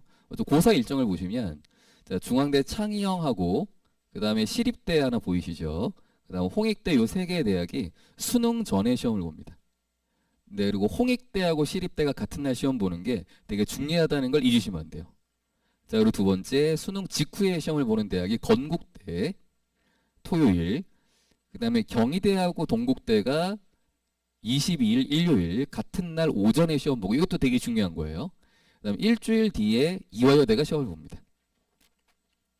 일정은 이따가 중요하니까 제가 다시 말씀드릴게요. 자, 그리고 두 번째로 그 연고소송한 요 레벨은 교과가 들어가는 대학이 없어요. 근데 여기는 교과가 들어갑니다. 교과가 들어가는데 여기 보시면 중앙대 20% 들어가고요. 시립대 20%. 자, 그리고 동국대 20%, 홍익대는 10%니까 뭐 크진 않죠. 아무튼 이런 데는 교과가 들어갑니다. 그러니까 교과가 들어가면 그 어머니들이 많이 불안하신가 봐요. 그 상담하실 때 보면은 어느 설명회를 가도 논술 강사들은 교과는 별로 중요하지 않습니다로 다 얘기를 할 텐데 근데 이게 사람 심리가 분명히 얘기를 들어도 또 지원할 때 보면 불안하거든요. 네, 근데 실제로는 정말 걱정할 필요가 없어요. 이게 제가 몇 개 보여드리면 여기 중앙대고 시립대가 그나마 20% 들어가는 대학이잖아요. 그나마 20% 들어가는 대학인데 이게 중대가 2026학년도에 합격한 애들 그 교과 등급 평균이에요. 몇몇 과만 가지고 오면 뭐 수학과 에너지, 전자, 소프트, 건축 4점대도 합격을 합니다. 근데 중요한 건 이건 평균이에요. 그러니까 평균의 항상 함정은 뭐죠? 몇 명 애들이 평균을 더 올려놓는다는 거죠. 그러니까 실제로 커트를 보면 5점대, 6점대 애들도 실제로 있다는 거예요. 그러니까 그 말은 논술 점수가 중요하지 교과 점수는 거의 중요하지 않다. 그리고 밑에 있는 시립대도 역시나 마찬가지라고 보시면 되겠습니다. 제일 좋은 거가 전자전기인데 여기도 이 정도가 평균이거든요. 컷이 아니라. 평균이니까 실제로 교과가 논술 점수에 미치는 영향은 거의 없다라고 보시면 돼요. 교과는 걱정하실 필요가 없고 결론적으로. 오히려 최저가 중요하죠. 그 최저를 보시면 자 대체로 기준이 없는 대학이 일단 있는데 자 저희 중앙대 창의형하고 시립대가 최저가 없어요. 자 두 개의 대학에 최저가 없고 자 그리고 나머지 대학들은 대체로 2합 5 이상의 최저 기준을 가지고 있습니다. 자 중대는 좀 세다 그랬죠. 여기는 3개 합 6이니까 좀 센 편인데 중대가 영어 2를 1로 쳐줍니다. 자 그게 있고 그다음에 이대는 수학을 포함한 2합 5예요. 대신에 스크랜트는 자유전공인데 여기는 3합 5고요. 경희대는 2합 5긴 한데 탐구 평균이에요. 그게 또 되게 중요합니다. 자 그다음에 건대는 2합 5, 동대도 2합 5인데 동대는 수학이나 과탐은 1개 이상 포함해야 돼요. 자 그리고 홍대도 올해 2합 5로 바뀌었으니까 대체로 2합 5라고 보시면 되겠습니다. 자 그리고 출제 범위는 중대 같은 경우는 창의형은 미적까지만 출제가 되고 일반형은 기하가 빠지고 미적 확통까지가 출제가 돼요. 그리고 나머지 대학은 다 미적 기하 확통입니다. 다 들어갑니다. 좀 특이한 건 이대인데 이대는 발표는 미적 기하 확통이긴 한데 대체로는 미적분 위주로 출제해요. 뭐 그런 게 좀 차이가 있긴 합니다만은 그래 제가 여기는 따로 안 적었는데 그 건대가 자유전공 하나 있거든요. 근데 그게 이제 건대는 단과대 자유전공이 있고 전체 무전공 자유전공이 있어요. 다 할 수 있는. 근데 그게 이름이 KU 자유전공입니다. KU 자유전공인데 근데 그거는 통합형 논술이에요. 인문 논술도 해야 돼요. 그래서 인문 논술이 50점. 그다음에 수리 논술이 50점인데 그 수리 논술이 공통 범위까지 그렇게 출제를 하는 거거든요. 이거는 제가 사실 그게 추천은 안 하는데 인문 논술 해야 되기 때문에 근데 제가 이렇게 하다 보면은 간혹 어떤 애들이 글쓰기가 좀 되는 애들이 있어요. 근데 그런 애들은 제가 가끔 추천할 때는 있습니다만은 근데 저런 전형도 있긴 있습니다. 자 그리고 저희가 이제 다시 앞에서 쭉 봤던 것들을 주제별로 다시 한번 정리를 해볼게요. 자, 우리 시험 이전은 우리 수능 이전에 홍익대, 시립대 나중에 이전에 본다 그랬고 여기에 중앙대 창의형이 하나가 더 있는 거죠.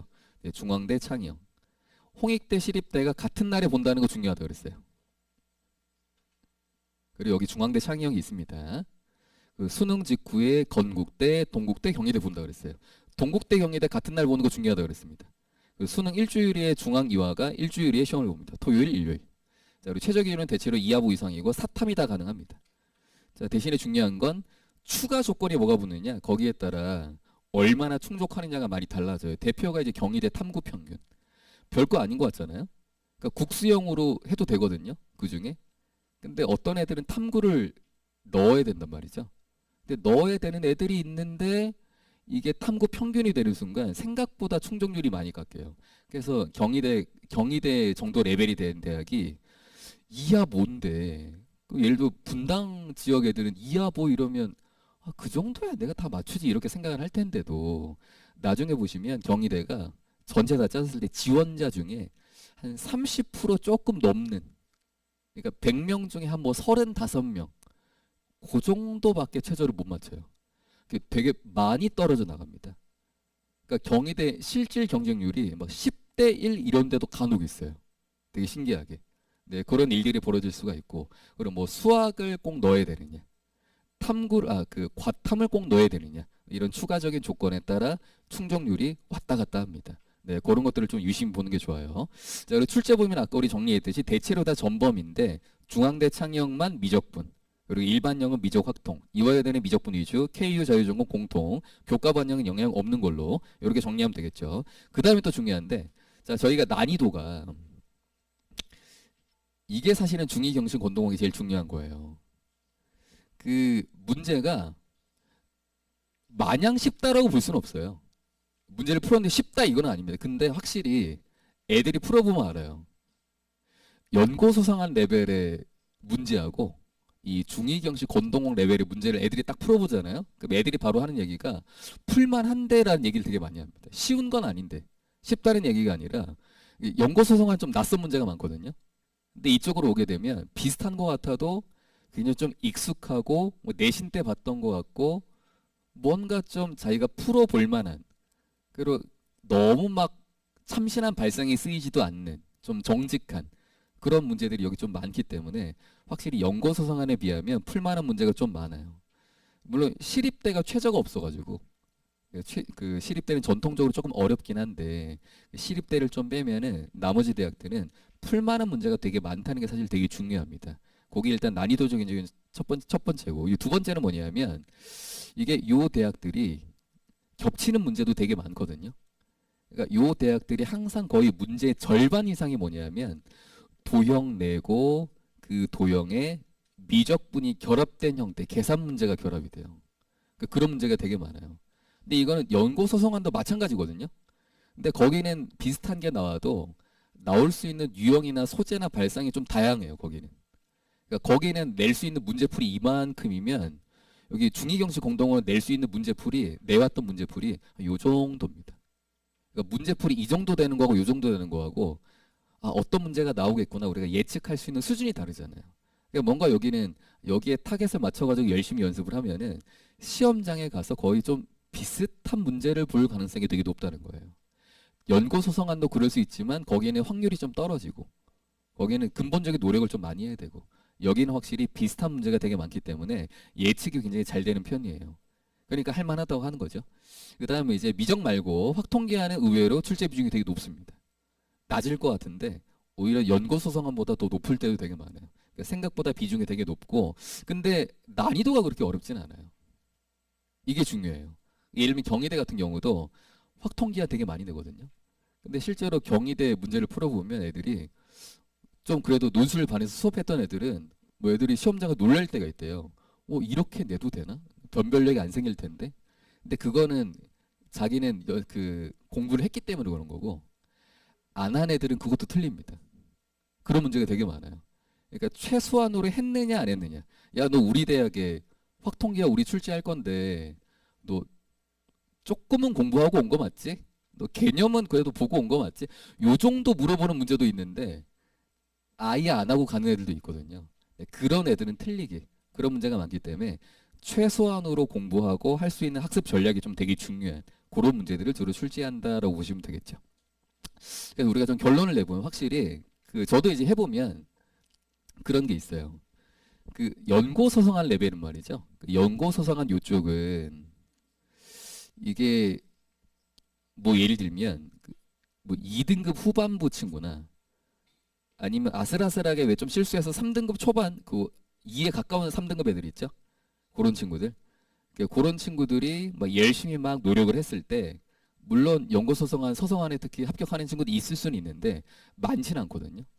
그리고 저는 그 수능 수학 3등급 학생이 서성안에 합격하는 거의 못 봤습니다. 솔직히 우리 반에서도 거의 1등급, 2등급 애들이 많고 잘 못 봤는데 근데 여기는 독특한 일들이 많이 생긴다는 거예요. 공부를 하면 비슷한 문제도 많이 나오고 공부를 하면 그 정도 커버할 수 있는 난이도다 보니까 2등급 후반부나 아니면 3등급 초 대신에 논술 공부는 열심히 해야죠.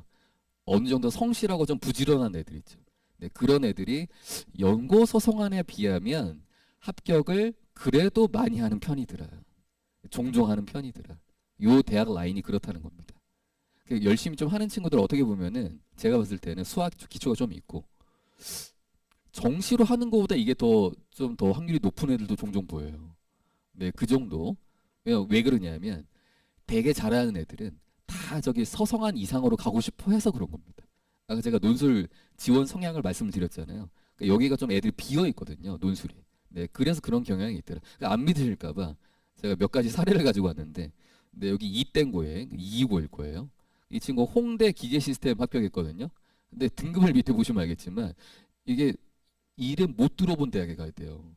정시에. 기상천외 한 이름 가지고 있는 대학 많습니다. 네, 그런 대학을 원래 가야 되는 성적인데 확통도 노베이스고 미적분 기초는 괜찮아서 그래서 얘 들어올 때 원래 목표는 국승세단이었어요. 원래는. 근데 원래 목표는 국승세단인데 제가 이제 상담하면서 설득한 거죠. 야, 남들이 안 하는 걸 해야 합격 가능성이 높은 거라고.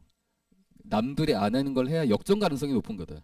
그래서 제가 이렇게 설득을 하면서 확통 못하지만 그냥 얘 어떻게 했냐면 맨날 한 수업 시작하니 한 30분 전에 와가지고 그 확통 교과서 펼쳐놓고 하다가 안 되는 것은 그냥 나한테 질문하고 그렇게 하면서 끙끙대면서 했어요. 했는데 다행히 홍대를 합격을 한 거죠. 요때는 3화 8도 안 되잖아요. 네, 근데 어떻게 이제 수능 때는 3화 8이 돼가지고 네, 다행히 이제 홍대 합격한 케이스라고 보시면 되고, 그리고 분땡고에 무슨 고등학교인지는 아시겠죠? 분땡고에 네, 곽땡땡 학생. 얘는 동국대 그나마 제일 좋다고 할 수 있는 AI 소프트에 합격을 했는데 얘보다는 낫긴 한데 얘보다는 낫지만 얘도 사실 인서울 가기가 쉽지는 않습니다. 정시로. 네, 얘는 또 기아가 노베이스인데 엄청 성실한 애예요. 여학생인데 맨날 클리닉 시간에 미리 와가지고 뭐 그날 확통기아 제가 표를 다 나눠주거든요. 오늘 확통기아 뭐뭐 할지 그 12주차 계획이 다 정해져 있기 때문에 아 오늘은 이거 하겠구나. 그 미리 와가지고 예습하고 뭐 그랬던 친구고 그리고 보면 좀 느려서 그렇지 아마 그런 애들 있을걸요. 그 수능 수학은 좀 내신은 애가 좀 속도가 느려가지고 좀 틀리는 게 많은데 못 푸는 문제도 많고 근데 오히려 논술에서는 그런 게 좀 습관이 좋으면 이득을 볼 수 있을 때가 있어요. 얘도 속도는 좀 느린데 제가 보니까 과정이나 단계 이렇게 좀 차근차근 이게 풀어나가는 게 좀 습관이 되게 좋은 애였거든요. 그런 애였는데 저도 나중에 놀랐지만 동국대 합격을 하더라고요. 이게 제가 이때 알았어요. 3등급도 합격을 하는 건데 이게 백분위를 보시면요. 이게 백분위가 78, 79면 3등급 초도 아니에요, 사실. 4등급에 가깝습니다. 근데 제가 이렇게 보여드리면 에이 저거 가끔 저 되는 거를 보여주고 물론 자주 일어나는 일은 아니죠. 네. 이 친구 그거 열심히 했어요. 근데 이게 이렇게 해놓으면 가끔은 이제 저희가 워낙 요새 주작도 많고 하니까 저것도 숫자 짜집게 해가지고 뭐 했겠거나 이럴 수도 있는데 제가 아니라는 걸 보여드리겠습니다. 이게 작년 동국대 입결이에요.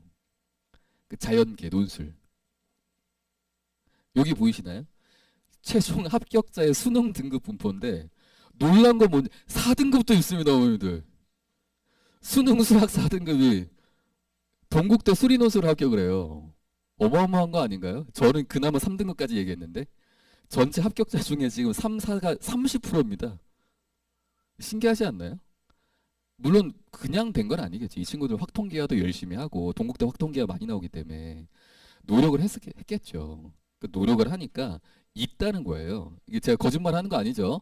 실제로 있습니다. 그 친구들 안에 이제 저도 있었던 거고, 네, 우리 애들도 있었던 거고, 근데 이렇게 되는 애들이 있기 때문에 이런 일들이 실제로 생기더라. 신기하게. 네. 요 레벨이니까 생기는 겁니다. 서성하는 저런 케이스 잘 안 나온다 그랬어요. 그 이상은. 근데 요 레벨이니까 이게 생기더라 이런 거죠. 네. 자, 그래서 확통기가 제가 좀 방금 얘기를 했었는데 이게 2025하고 2026도 보시면 2대만 빼고 꽤 높죠. 2대만 빼고 작년도 꽤 높죠. 작년에 홍대 보시죠. 70%입니다. 70%. 미친 거 아닌가요? 미적분 선택한 애들 델타 놓고 지금 확통계를 이렇게 이 미친 거죠. 물론 벡터에 도형이 섞여 있긴 한데 이거는 심한 거예요, 솔직히. 애들 작년에 합격자 평균 점수 엄청 떨어졌을 겁니다. 그리고 아마 이거 보고 교수님도 반성했을 거야. 이렇게 내면 안 되겠다. 이렇게 내면 안 되겠다. 그 교수님이 그 홍대는 수학과 없는 거 아시죠? 자연대가 없어요, 홍대가. 사범대가 있어요.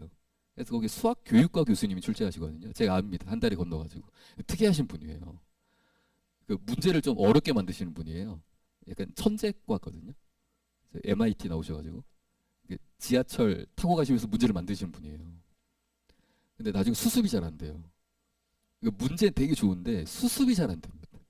그게 문제입니다. 생각보다 홍대가 좀 문제가 어려운 편이긴 한데 그거 다 똑같으니까. 근데 작년에 뭐 이랬단 말이죠.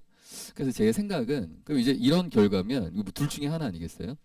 자, 나는 확통기하가 출제가 되는 대학에 한번 도전해 본다. 아니다 이제 두 개를 결정을 하셔야 되잖아요.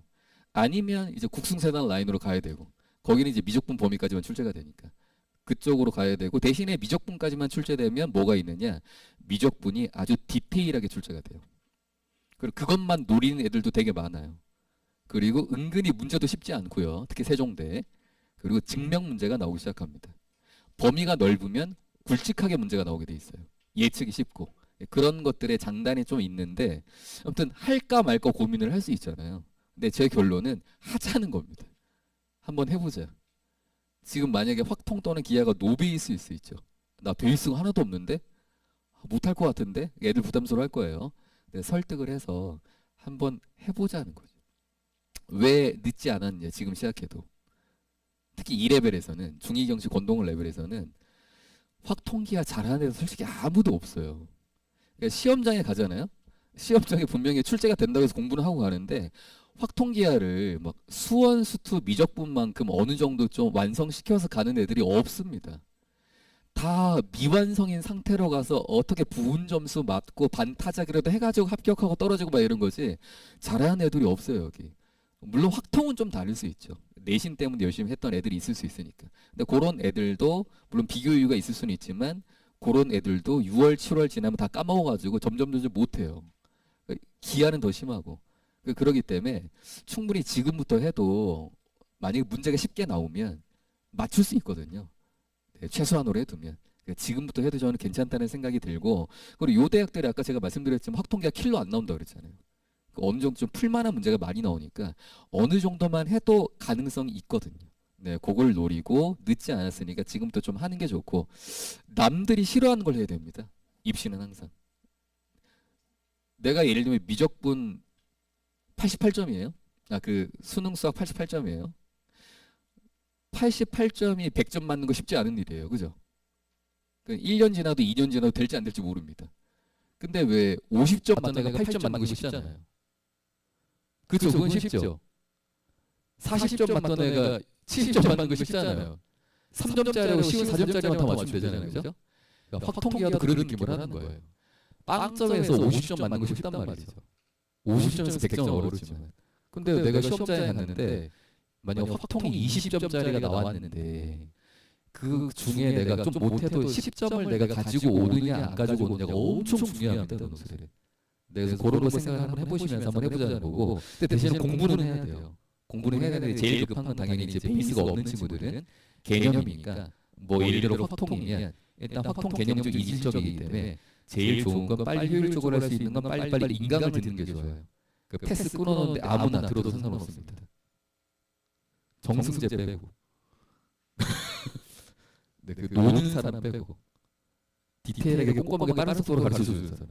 제일 무난한 사람은 제가 봤을 때는 그냥 메가 패스 끊어놓은 거 있으면 현호진 시발점 듣는 게 제일 좋아요. 그 다음에 그 교재 살 필요도 없어요. 교재가 비싸니까. 그냥 강의의 개념만 들으세요. 그리고 거기 기초 문제 풀어줄 거거든요. 딱 거기까지만 하세요. 거기까지 하고 내가 문제를 조금 더 풀 여유가 있으면 수능 특강의 레벨 B 정도나 센 B 정도나 정석이 좋아요. 왜 우리 논술 문제는 좀 올드하거든요. 네, 정석 필수 예제 정도. 네, 그 정도 연습하면 좋습니다. 다 하는 게 부담스러우면 절반만 하라고 하세요. 우리 논술도 앞에 확통의 앞부분부터 시작해서 누적이기 때문에 중간 부분 확률까지가 일단 논술도 출제 빈도가 제일 높거든요. 그리고 거기까지가 되면 뒷부분 이해하는 게 좀 수월해요. 그래서 만약에 다 하는 게 부담스러우면 지금 이제 기말고사 다 내신 대비 휴강할 거잖아요. 지금입니다, 지금. 딱 지금 한 일주일 정도만 투자를 하셔가지고 일주일 내내 하라는 얘기가 아니라 다른 공부하는 와중에 하루에 1시간이나 2시간 정도 딱 투자하셔가지고 그 정도 딱 절반 정도까지 해두시면 나머지는 7월 이후에 좀 보충을 해도 되거든요. 네, 그렇게 논술 수업 들으면서 따라와도 괜찮으니까 지금부터 늦지 않았다. 이거는 제가 그 논술 강사로서 아니고 그냥 그 외부에서 제가 그냥 돈 받고 상담할 때가 있거든요. 그때도 제가 객관적인 입장에서 똑같이 얘기합니다. 저는 안 되는 애들은 하지 말라 그래요. 근데 웬만한 애들은 할 가능성이 높기 때문에 할 수 있기 때문에 하라고 얘기하는 거예요. 저 같은 경우는 아까 제가 말씀드렸는데 수업 시간에 몇 주차에 확통기 할지 쫙 이렇게 스케줄을 짜가지고 제가 주거든요.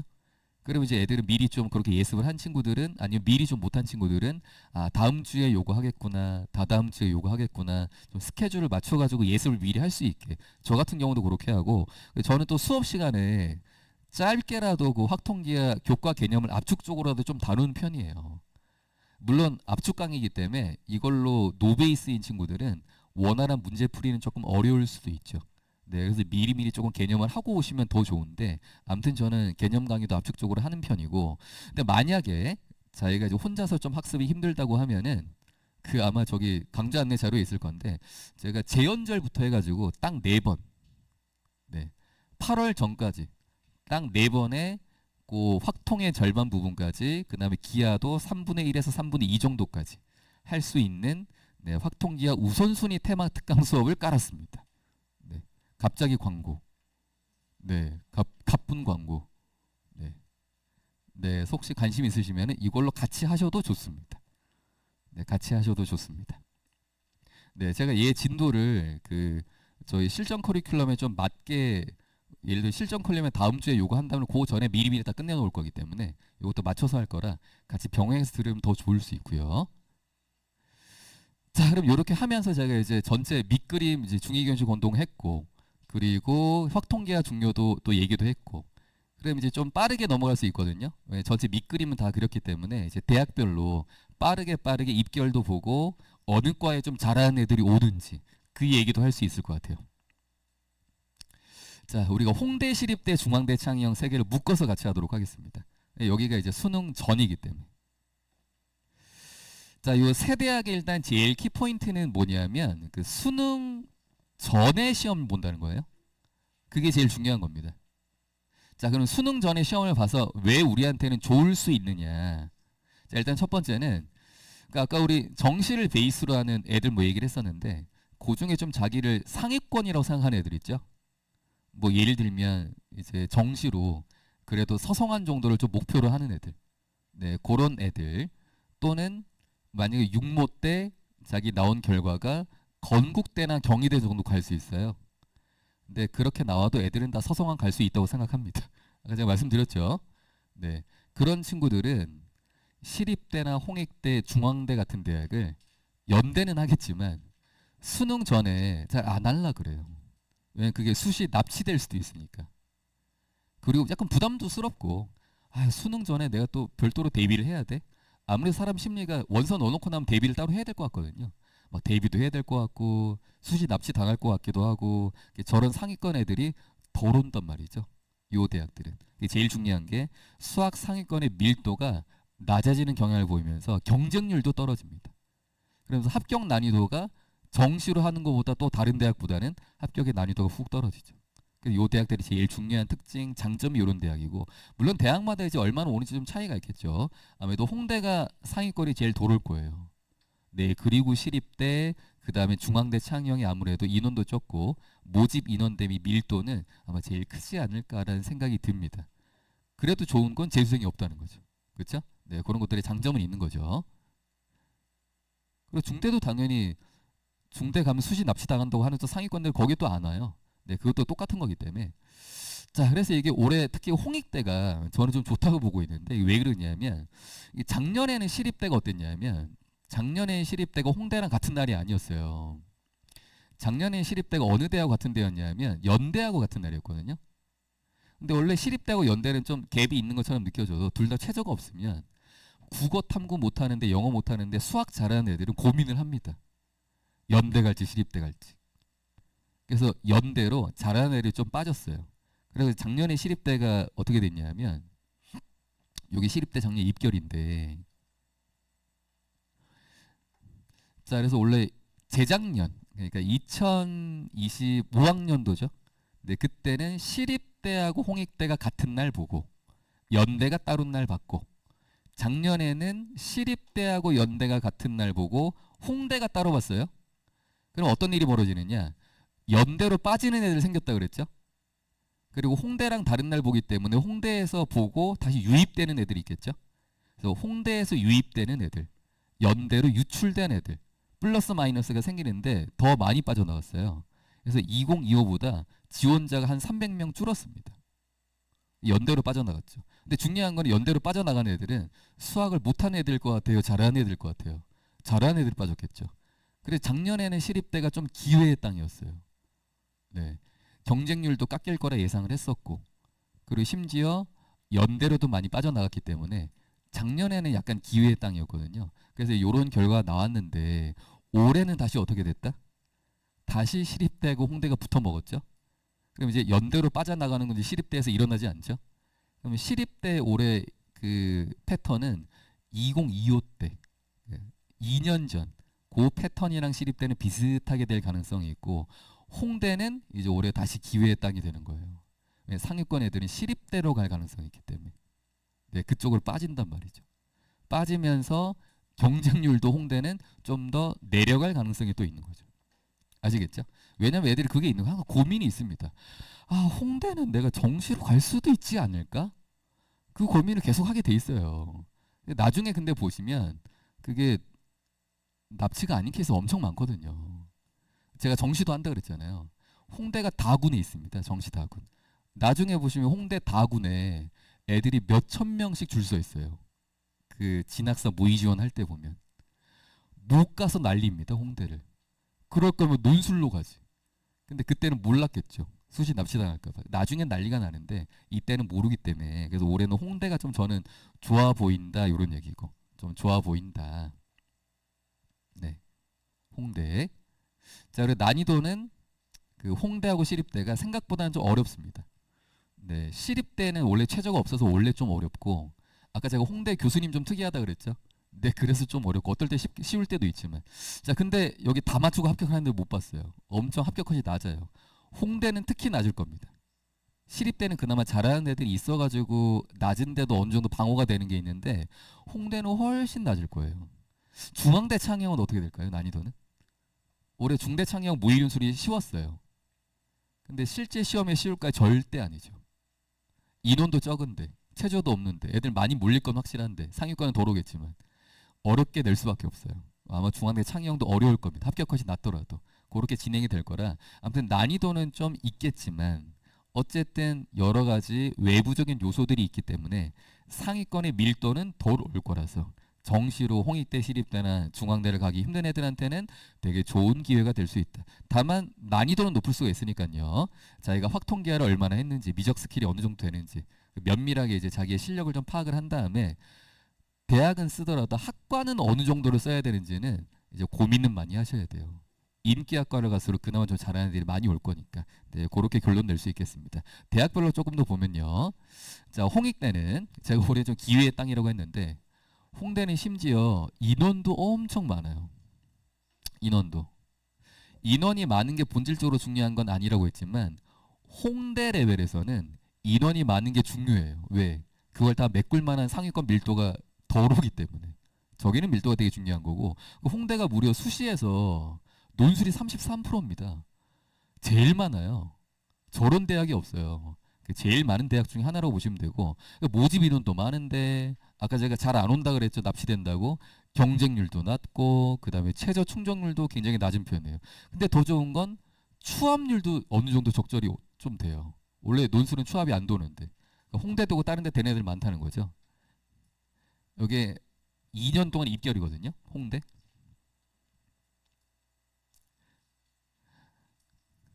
경쟁률 보시면 다른 요 레벨의 대학에 비하면 경쟁률 엄청 낮은 겁니다. 그 가끔 왜 그 분당 지역에 사시는 분들은 가천대 약술 물어보시는 분들 되게 많거든요. 가천대 약술 합격하는 게 쉬운 일이 아닙니다. 왜냐면 거기는 한 개가 3등급이면 되는데 거기 경쟁률이 60대 1, 70대 1 막 그래요. 모든 과들이 엄청 지원해요, 애들이. 그 중에 한 명이 돼야 돼요. 실질 경쟁이 높을 텐데. 그리고 중요한 거는 문제가 쉬운 편이라 내가 못한다고 떨어지는 것도 아닙니다. 잘했는데도 떨어져요. 가천대가 오히려 쉽지 않아요, 그런 데가. 근데 여기를 보시죠.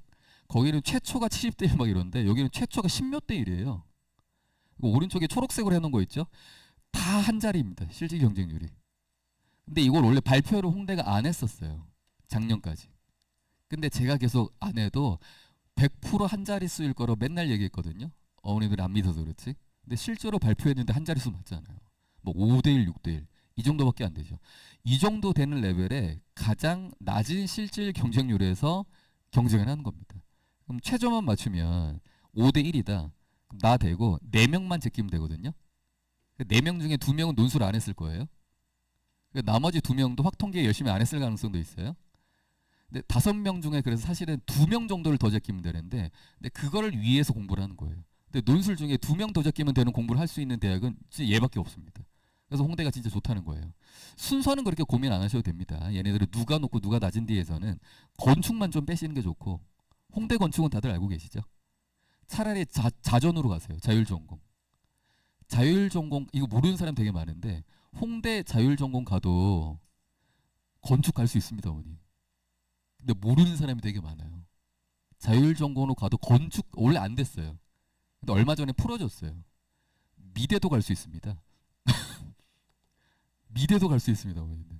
네. 차라리 자전으로 가시면 된다. 아무튼 홍대가 이런 특징이 있어요. 대신에 아까 우리 문제는 좀 응용 수학형, 약간 좀 낯설 수 있는 그런 문제를 내면서 그거는 또 대비를 따로 해주셔야 되기 때문에 시험 2주나 3주 전부터는 기출 문제로 스타일을 좀 적응을 하는 건 중요합니다. 그래서 제가 홍대는 매년 좀 파이널을 하려고 노력 중이에요. 자, 그리고 두 번째 시립대. 자, 시립대는 최저가 없죠. 시립대 최저가 없으면 아무래도 문제 난이도를 높이는 수밖에 없거든요. 근데 문제 난이도를 높일 때 항상 가장 크게 나타나는 건 학과별 점수 차가 그래도 시립대 정도 되면 상위권들이 좀 오기 때문에 네, 학과별 점수 차가 굉장히 큽니다. 네, 크기 때문에 어느 과를 선택을 할 거냐, 내가 좀 실력이 돼서 내가 가고 싶은 전자전기를 쓸 거냐, 아니면 좀 낮은 과로 피할 거냐, 그 판단이 되게 중요한 네, 대학이라고 보시면 돼요. 아까 우리 시립대는 앞에 있었죠. 그래서 시립대를 보시면 여기 오른쪽이 2025 등록자들의 평균 점수, 그 다음 여기는 2026 작년 등록자들의 평균 점수거든요. 요때는 700점 만점이었고 요때는 800점 만점 기준으로 이렇게 돼 있는 건데 매년 좀 난이도가 어렵기 때문에 좀 인기 있는 학과의 컴퓨터나 뭐 전자전기 이런 데 보시면 뭐 542점이라고 돼 있잖아요. 800점 만점에 542점에 100점 만점으로 하면 한 65점, 7점 정도 됩니다. 그러니까 65점 맞으면 합격이 되네 이런 거예요. 문제가 좀 어렵기 때문에. 근데 원래 여기 빨강색으로 칠해 놓은 과들이 시립대 그나마 좀 잘하는 애들이 많이 몰리는 과거든요. 요 세 개 많이 몰리는데 수학과는 좀 독특하게 작년에 좀 많이 떨어졌죠. 그러니까 이런 것들이 작년에 이제 연세대하고 겹치면서 상위권들이 원래 이거 어디로 가느냐 어디 가느냐 패턴들이 있는데 그게 좀 이렇게 패턴이 불규칙하게 될 때 그 인원이 작을 때 요런 일들이 좀 벌어질 수가 있거든요. 그러니까 요거는 좀 불규칙하게 일어난 일이긴 한데 올해는 그 2년 전 패턴으로 갈 가능성이 높다고 했으니까 2년 전 패턴대로 아마 다시 윗자리로 갈 가능성이 높아요. 2년 전에는 수학과하고 전자하고 컴이 제일 높았습니다. 그래서 올해는 요 순서대로 갈 가능성이 높다는 거예요. 역시나. 네, 2년 전 패턴대로. 고기대로 상위권들이 좀 몰릴 가능성이 있다. 네, 그렇게 좀 보셔야 됩니다. 토목이나 신소재 이런 데는 원래는 낮아요. 다른 데 비하면. 근데 이것도 인원이 작고 하다 보니까 불규칙하게 튄 거예요. 근데 불규칙하게 튀었죠. 이거를 보고 이제 사람들은 항상 작년 것만 보거든요. 그럼 이거를 보면 사람들은 추세를 잘 모르니까 오 여기가 제일 높네 이러고 또 안 씁니다. 그럼 반대로 우리는 써야 되는 거예요. 만약에 시립대 합격이 최우선이면 나는 대학이 중요하다 그러면 우리는 저기를 써야 되는 거예요. 네, 그렇게 판단해 주시면 돼요. 자, 그리고 마지막 중앙대 창의형. 자, 우리 중앙대 창의형 아직 뭐 기출이나 입시 결과는 아직 안 나와 있는 상태니까 자, 중앙대 창의형은 미적분까지만 그 다음에 총 6문제 시험 시간은 120분인데 모의논술은 올해 무난히 출제했지만 실제 시험은 어려울 가능성이 있다고 그랬죠. 그러니까 여기는 원래 기존에 출제하던 대로 미적분 스킬이 되게 중요해요. 그러면서 계산 노동을 되게 많이 해야 되는데 아마 그런 유형으로 변별력을 부여할 가능성이 굉장히 높습니다. 애들 말로 치면 애들 말로 치잖아요. 계산인데 개노가다. 개노가다. 네, 그런 계산들이 굉장히 많아요. 그래서 올해는 딱 요렇게만 뽑습니다. 요렇게. 화공, 기공, 전전, 융합공, 소프트. 약하고 얘는 빼고 네, 여기만. 제가 연고 소송할에도 여기 쓰지 말라 그랬어요. 여기 연과고에 들어온다고. 여기는 안 옵니다. 연과고에 알겠죠? 여기는 쓰시면 돼요. 여기는. 그나마 좀 나눠보면 최근의 추세상 전자전기하고 뭐 융합공이 잘하는 애들이 제일 많이 올 거예요. 네, 그 다음에 기공 정도. 기공이 옛날보다 좀 많이 올라오고 있기 때문에 로보틱 때문에. 그 다음에 소프트가 요새 많이 꺾였죠. 네. 사실 뭐 써본지 모르겠지만 저도 써보면 놀라거든요. 그냥 컴퓨터에 클로드 하나 깔면은 웬만한 그냥 프로그램 한 두세 명 돌리는 것 같아요. 요새 소프트웨어가 많이 꺾였습니다. 대략 요 정도 순서대로 아마 몰리지 않을까 대략 예상을 하고 있습니다. 자, 그 다음에 우리 또 중요한 대학 동국대죠. 자, 우리 동국대는 제일 중요한 포인트가 뭘까요, 어머님들? 동국대 가장 중요한 포인트, 일정입니다. 누구랑 같은 날 같은 시간에 시험을 보느냐? 경희대하고 성균관대하고 같은 시험을 봐요. 자, 그러면 상위권들은 아까 우리 다 자기가 가고 싶은 데를 가고 싶어 한다 그랬는데 원서를 쓰고 싶어 한다 그랬는데 다들 어디를 가고 싶어 한다? 일요일 오전에 성균관대, 경희대를 가고 싶어 한다. 네, 성균관대와 경희대를 가고 싶어 한다. 그러니까 동국대가 싹 비죠. 상위권들이 이렇게 밀도 권리 촘촘해야 되는데 나중에 정시가 되면 엄청 촘촘해요. 저는 옛날에 되게 슬픈 사연도 되게 많습니다. 제가 정시 상담하다가 여학생이 왔는데 이미 동국대 가정복지학과를 다니고 있어요. 가정복지학과를. 올해 목표는 동국대 어디 자연계열로 옮기는 거나 다른 대학 가는 게 올해 목표라고 해가지고 수능 보고 다시 왔는데 진짜 슬픈 게 뭔지 아십니까? 걔는 과만 옮겨도 되는데 또 유일하게 걸리는 데가 동국대 가정복지하고 불교학과밖에 없어요. 아, 근데 그 결과를 보고 얘한테 얘기를 해주기가 얘가 또 마음이 상처를 받을까봐 정시가 쉽지 않아요. 점수가 너무 촘촘해서 그래요. 이게 또 그렇더라고요. 근데 논술에서는 애들이 잘 안 쓴다 이거죠. 겹쳐서도 이거 또 하나 뭐 있죠? 동국대가 실제로 누가 운영하죠? 조계총이 운영합니다. 실제로 불교 이미지가 있잖아요. 그 동국대는 잘 모르시겠지만 실제로 수시 전형 중에도 스님한테 추첨서 받아서 하는 것도 있어요. 실제로 그런 게 있어요. 왜 카대도 신부님한테 해가지고 하는 거 있잖아요. 그런 거 있거든요. 중대도 약간 불교 이미지가 있습니다. 학교는 되게 좋은데 불교 이미지가 없는데 막상 불교 이미지 있다고 생각을 하는 것 같아요. 그래가지고 애들이 약간 선호도가 떨어집니다. 논술 때는. 정시 때는 줄 서고 난리 난다 그랬어요. 가려고. 근데 논술은 잘 안 쓰려고 그러죠. 잘 안 오니까 어떻게 되죠? 경쟁률 떨어지죠. 또 상위권 떨어니까 이합 온대 또 충족률 떨어지죠. 이런 여러 가지 것들이 겹치면서 굉장히 신기한 일들이 많이 나타나더라. 그래서 여기 입시 결과 한번 보시면 일단 제일 중요한 게 실질 경쟁률을 봐야 되겠죠. 동국대는 수능 이후입니다 지금. 수능 전이 아니에요. 그러면 수시 납치 걱정도 없죠. 수능 이후니까 시험 대비에 대한 부담감도 없고 그런데도 실질이 한 자릿수가 이렇게 많다는 거예요. 이런 대학이 진짜 없습니다.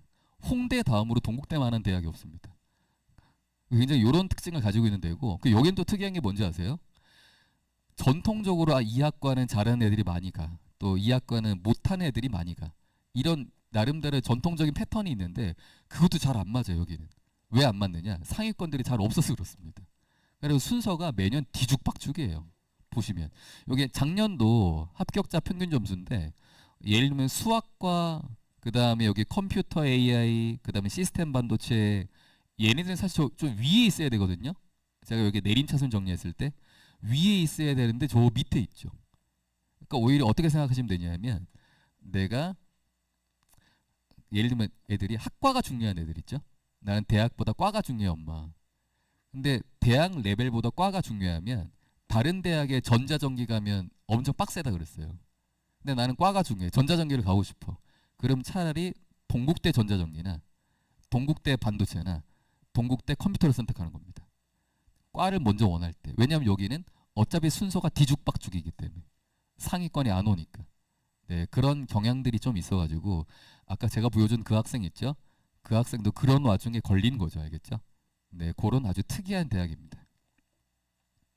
자, 그래서 결론은 자, 어떤 학생이 경희대 합격하기 논술 점수 애매해요.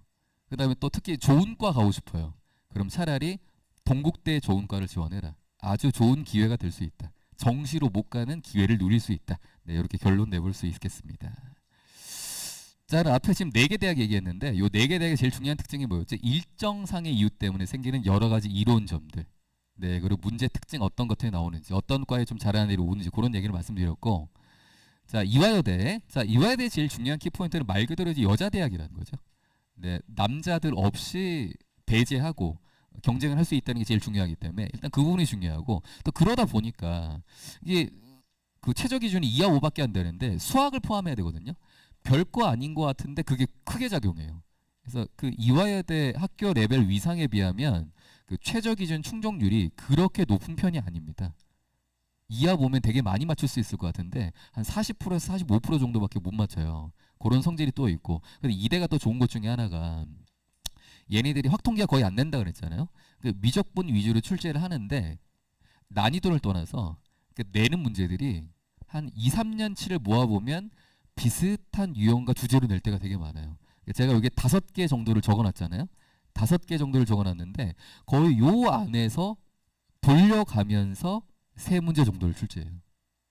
물론 뭐 문제의 소재나 발상은 조금씩은 다르겠지만 굵직하게 주제를 따져보면 요 5개 안에서 3개를 뽑아서 항상 돌려가면서 이렇게 출제를 하더라. 그래서 어떤 문제가 나올지 예측하는 정도가 되게 세다는 거. 그래서 공부하면 할수록 이대 합격 확률이 많이 올라갑니다. 능력이 자기가 좀 부족해도, 수학적 능력이 조금 부족하더라도 많이 하면 할수록 되게 여기는 합격 확률이 올라가는 대학이에요. 다만 증명 문제가 나온다는 거. 그래서 그거는 또 따로 대비는 해주셔야 돼요. 그거는 논술 수업 시간에 따로 대비를 해두면 되겠죠. 자, 결론은 자기가 여학생이에요. 근데 정시로 이대 못 가면 문제가 좀 어려울 수 있지만 올해는 좀 쉬워질 가능성이 높기 때문에 부담 없이 지원을 하시면 되겠습니다. 물론 과를 뭘로 할지는 고민을 많이 해보셔야 되고, 학과는 고민을 많이 하시되 이대는 고민 없이 지원을 하시는 게 좋다. 제가 매년 보면은 이대 많을 때는 한 분당 대찬에서도 많을 때는 한 7, 8명 합격할 때가 있고요. 작년에도 보니까 5명 합격했더라고요. 이대는 매년 보면 합격 하는 애들이 많아요. 작년에 경희대가 제가 9명 합격했거든요. 경희대만. 네, 그런 거 보면은 이대도 꽤 많은 편에 속하는 겁니다. 여기 작년 점수인데 자, 지금 여기 회색으로 돼 있는 거 있죠? 우리는 자연 1만 보면 됩니다. 자연 1. 자연 1이 여기가 이제 약학의예고 자연 1만 보시면 작년 결과가 자연 1은 문제가 되게 쉬웠어요.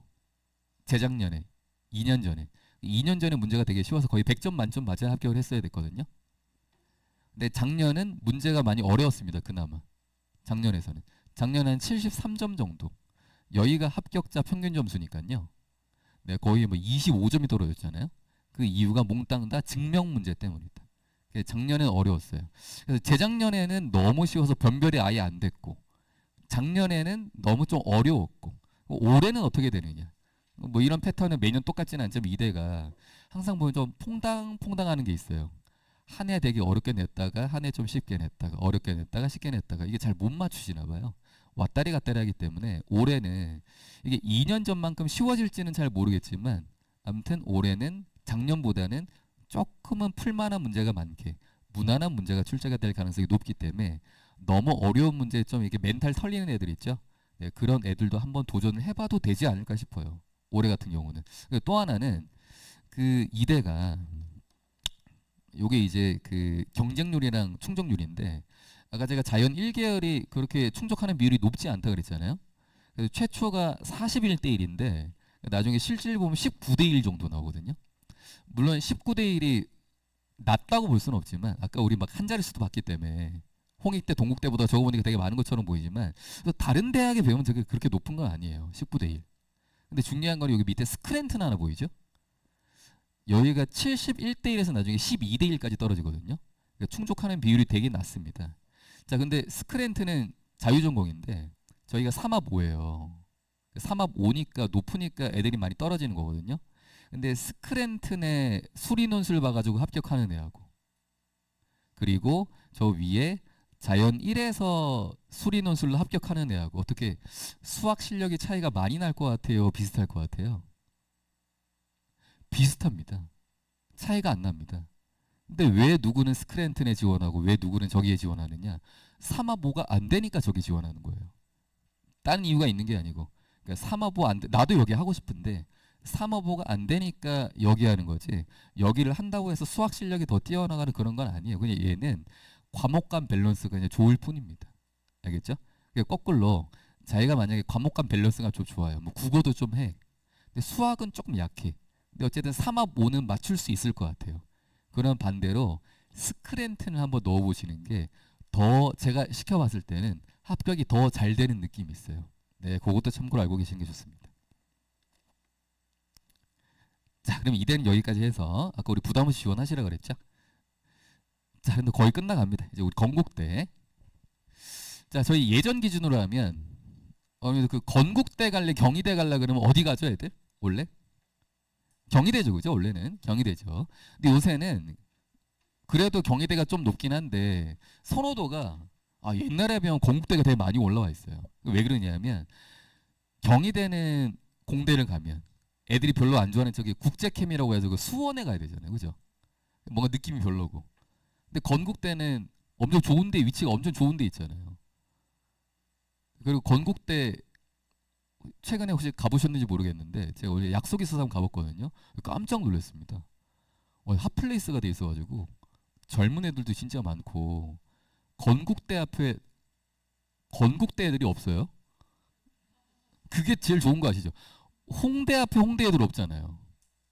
홍대 앞에 홍대 애들 없잖아요. 그죠? 건국대 앞에 건국대 애들이 없어요. 그러니까 거기 한번 가본 애들은 건대 가고 싶단 말이죠. 서울이고 놀기도 좋고. 최근에 건대 선호도가 되게 많이 올라가 있습니다. 특히 건대에 보면 아까 제가 공과대 자유전공, 뭐 전자전기, 컴 인기 학과들 있죠.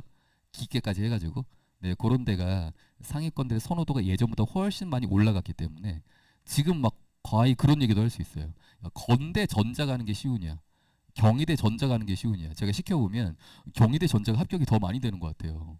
건대 전자가 더 어려운 것 같습니다.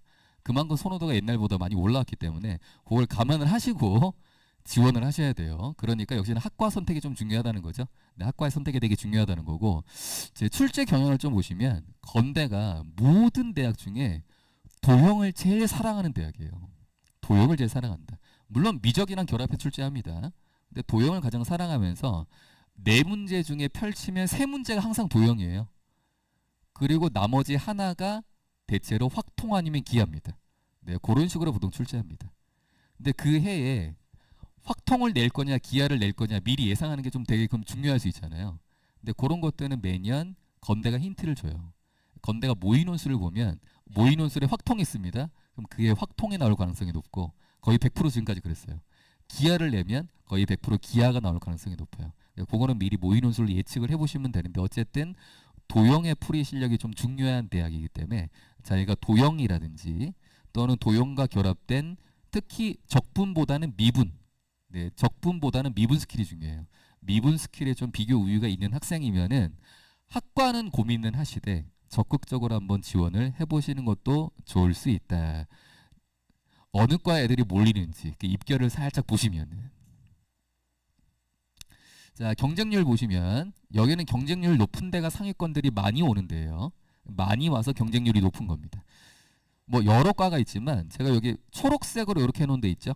근데 이런 데가 전통적으로 상위권들이 많이 오는데요.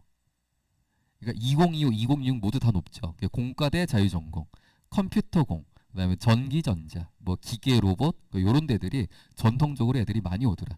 네. 그리고 수학과는 뭐 애들이 적게 와도 언제나 상위권 밀도는 높을 수밖에 없습니다. 수리논술 전형에서는. 좀 특이한 거는 건축 있죠. 아까도 제가 말씀드렸지만 여기도 경쟁률이 높아 보이는데 여기는 경쟁률이 높아도 이거는 상위권들이 많이 와서 경쟁률이 높은 게 아니기 때문에 합격자 점수가 그렇게 올라가진 않아요. 그래서 보시면 여기는 애들이 많이 와서 상위권 애들이 많아서 경쟁률도 높고 실제로 합격자 평균 점수를 보시면 건대가 1000점 만점으로 하거든요. 근데 요때가 문제가 좀 어렵기 때문에 여기 660점 이렇게 맞은 게 되게 잘한 겁니다. 요때는 2025 때는. 그래서 이런 점수 경쟁률 높은 인기학과들이 역시나 점수도 높지만 건축은 경쟁률만 높지 실제로 점수는 낮죠. 네, 그래서 저런 거 항상 일치하는 건 아니기 때문에 자, 그런 걸 같이 보시면서 지원을 하실 때 참고를 하시면 된다. 그거 이해되겠습니까? 네, 이걸 보시면 되고 작년 거는 건국대가 발표를 안 한 것 같아요. 그래서 제가 지금 재작년 것만 이렇게 해놨는데 이것만 보셔도 대략적인 순서는 좀 파악을 하실 수가 있을 거니까 네, 이런 과들이 좀 잘하는 애들이 많이 몰린다고 생각하시면 되고 다른 데 보시면 점수가 엄청 많이 나죠. 이런 데 보시면 이렇게 식량자원 이런 데 보면 500점이면 반 맞춘 거거든요.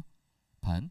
풀만한 문제가 반인데 마치 그 4점짜리 문하는 것만 맞추고 합격했다고 보시면 돼요. 그런 과도 있다는 겁니다. 물론 애들이 식량자원까지 오케이를 할지는 모르겠지만 만약에 자기 건대가 중요하다고 하면 네, 그런 데도 한번 해볼 수 있는 거 아니냐. 자, 그리고 마지막으로 경희대 중앙대 딱 하고 우리 오늘 마무리 딱 공부를 딱 마무리 지으면 될 것 같아요. 자, 욕심이 많아가지고 항상 설명이 좀 길어요. 네.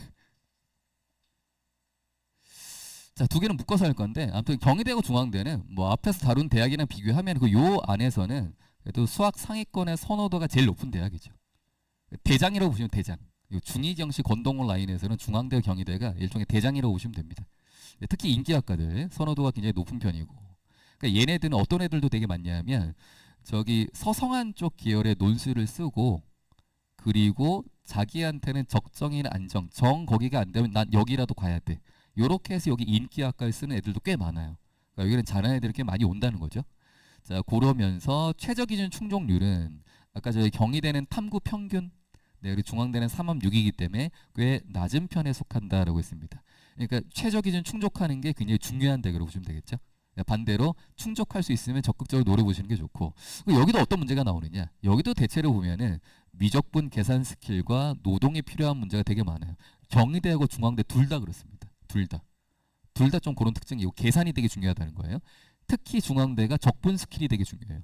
아까 우리 건대는 미분 스킬 중요하다 그랬죠. 근데 중앙대는 그 전통적으로 보면 적분 스킬이 되게 중요해요. 그리고 경희대는 확통기하 비중이 되게 높습니다.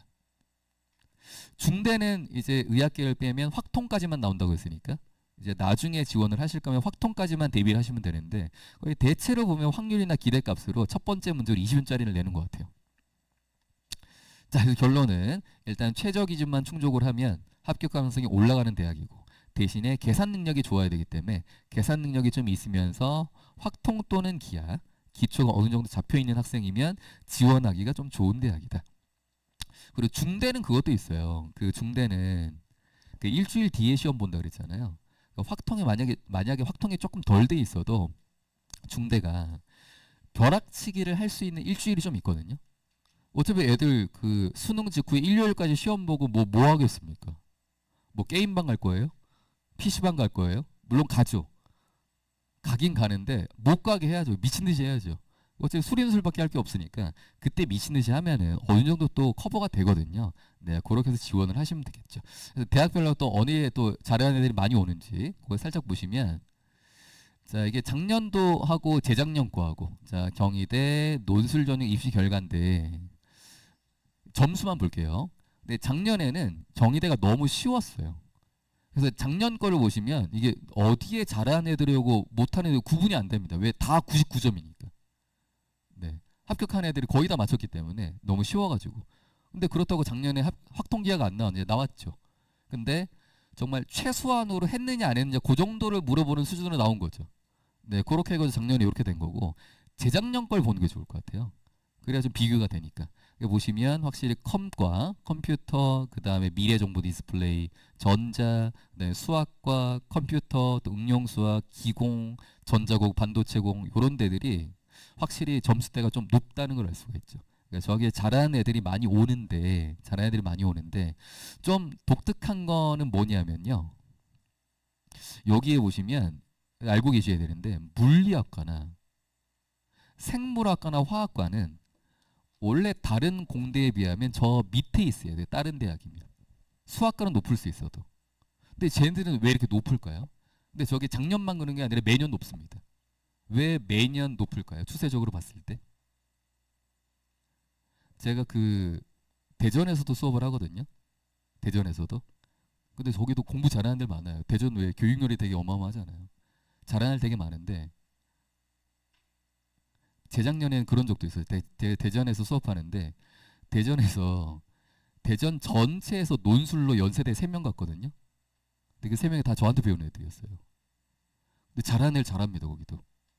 근데 제가 상담할 때 애들 물어보면 경희대 써야 되는 애들 되게 많은데, 근데 애들이 경희대를 다 어디로 가고 싶어 하냐, 이상하게 너 왜 공대 한다고 저기 가냐고 그래서 물어보면 이유가 다 있어요. 걔네들은 그 서울에 대한 판타지가 좀 있거든요. 수원으로 가는 게 별로 안 좋아합니다. 근데 원래 경희대 공대는 저기 수원에 있다 그랬죠. 근데 수학과, 물리학과, 생물학과, 화학과, 정보 디스플레이 얘네들은 어디 있느냐? 서울캠에 있단 말이죠. 선호도가 엄청 높아요. 그래서 저기는 매년 논술 보면 점수가 높습니다. 서울로 가고 싶은 마음 때문에. 서울로 가고 싶어가지고. 물론 분당 지역 애들은 그게 많지는 않은데, 왜냐하면 그렇게 멀진 않으니까 오히려. 그런데 다른 지역 애들은 그 저기로 가고 싶어해요. 서울로. 좀 독특하게 저희가 좀 높다는 거고. 그래서 저는 별로 추천을 안 해요. 저기는 추천을 별로 하지 않아요. 아니, 과도 별론데 점수까지 높여서 간다? 그거는 좀 아깝잖아요. 차라리 좋은 과를 가는 게 좋지. 저는 별로고, 나머지 과들이 보통 몰린다고 보시면 돼요. 여기도 막 이런 데는 엄청 낮습니다. 식품 생명 이런 데는 모든 대학들이 대체로 제일 낮은 편이거든요. 식품 생명, 또 하나 대표적인 게 제가 좋아하는 과 중에 하나인데, 간호학과 이러면 간호학과 어때요? 간호학과 정시로 가는 거 쉬울까요? 쉽지 않죠. 근데 논술은 항상 간호학과가 점수가 거의 꼴찌예요. 잘 안 간다 그런단 말이죠.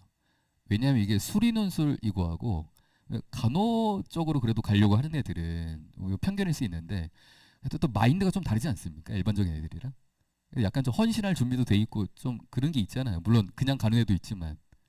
근데 그런 약간의 어떤 인간을 사랑하는 마음이라든지 헌신을 하겠다는 마음이 그 수리논술이랑 잘 안 맞는 것 같아요. 그 잘 안 맞는 것 같아요. 그게 간호가 항상 낫습니다. 그래서 제가 생각보다 간호를 이렇게 쓰게 하면 의외로 되게 잘 돼요. 특히 좀 좋은 대학의 간호학과 좀 잘 되는 편이기 때문에 간호를 좀 기억을 하시면 좋죠. 아무튼 이렇게 점수차가 얘들도 많이 나더라. 네, 경희대는 됐고 중앙대도 좀 보시면 중앙대는 과가 그렇게 많지는 않은데 자 얘네들은 1교시하고 2교시로 나눠서 보거든요. 자 먼저 여기 있는 파랑색으로 되어 있는 게 작년 실질 경쟁률입니다. 아까 제가 말씀드린 것처럼 생각보다는 중앙대 원래 경쟁률 되게 높은데 생각보다는 실질은 그렇게 높지는 않죠. 과에 따라서는 막 13대 1도 있으니까요. 그다음 실질은 아주 높지는 않다는 거고. 자 그리고 두 번째 논술고사 성적을 보시면 자 제가 여기 빨강색으로 이렇게 해놓은 데들이 대체로 상위권들이 좀 많이 오른 데라고 보시면 되겠습니다. 네, 그리고 보통 1교시 시험을 보는 수학과, 네 그리고 화학공학과, 기계공학과, 에너지인데 에너지는 지금 여기 보면 점수가 많이 낮게 나오죠. 근데 원래 추세적으로 보면 여기가 점수가 꽤 높게 나올 때가 많아요.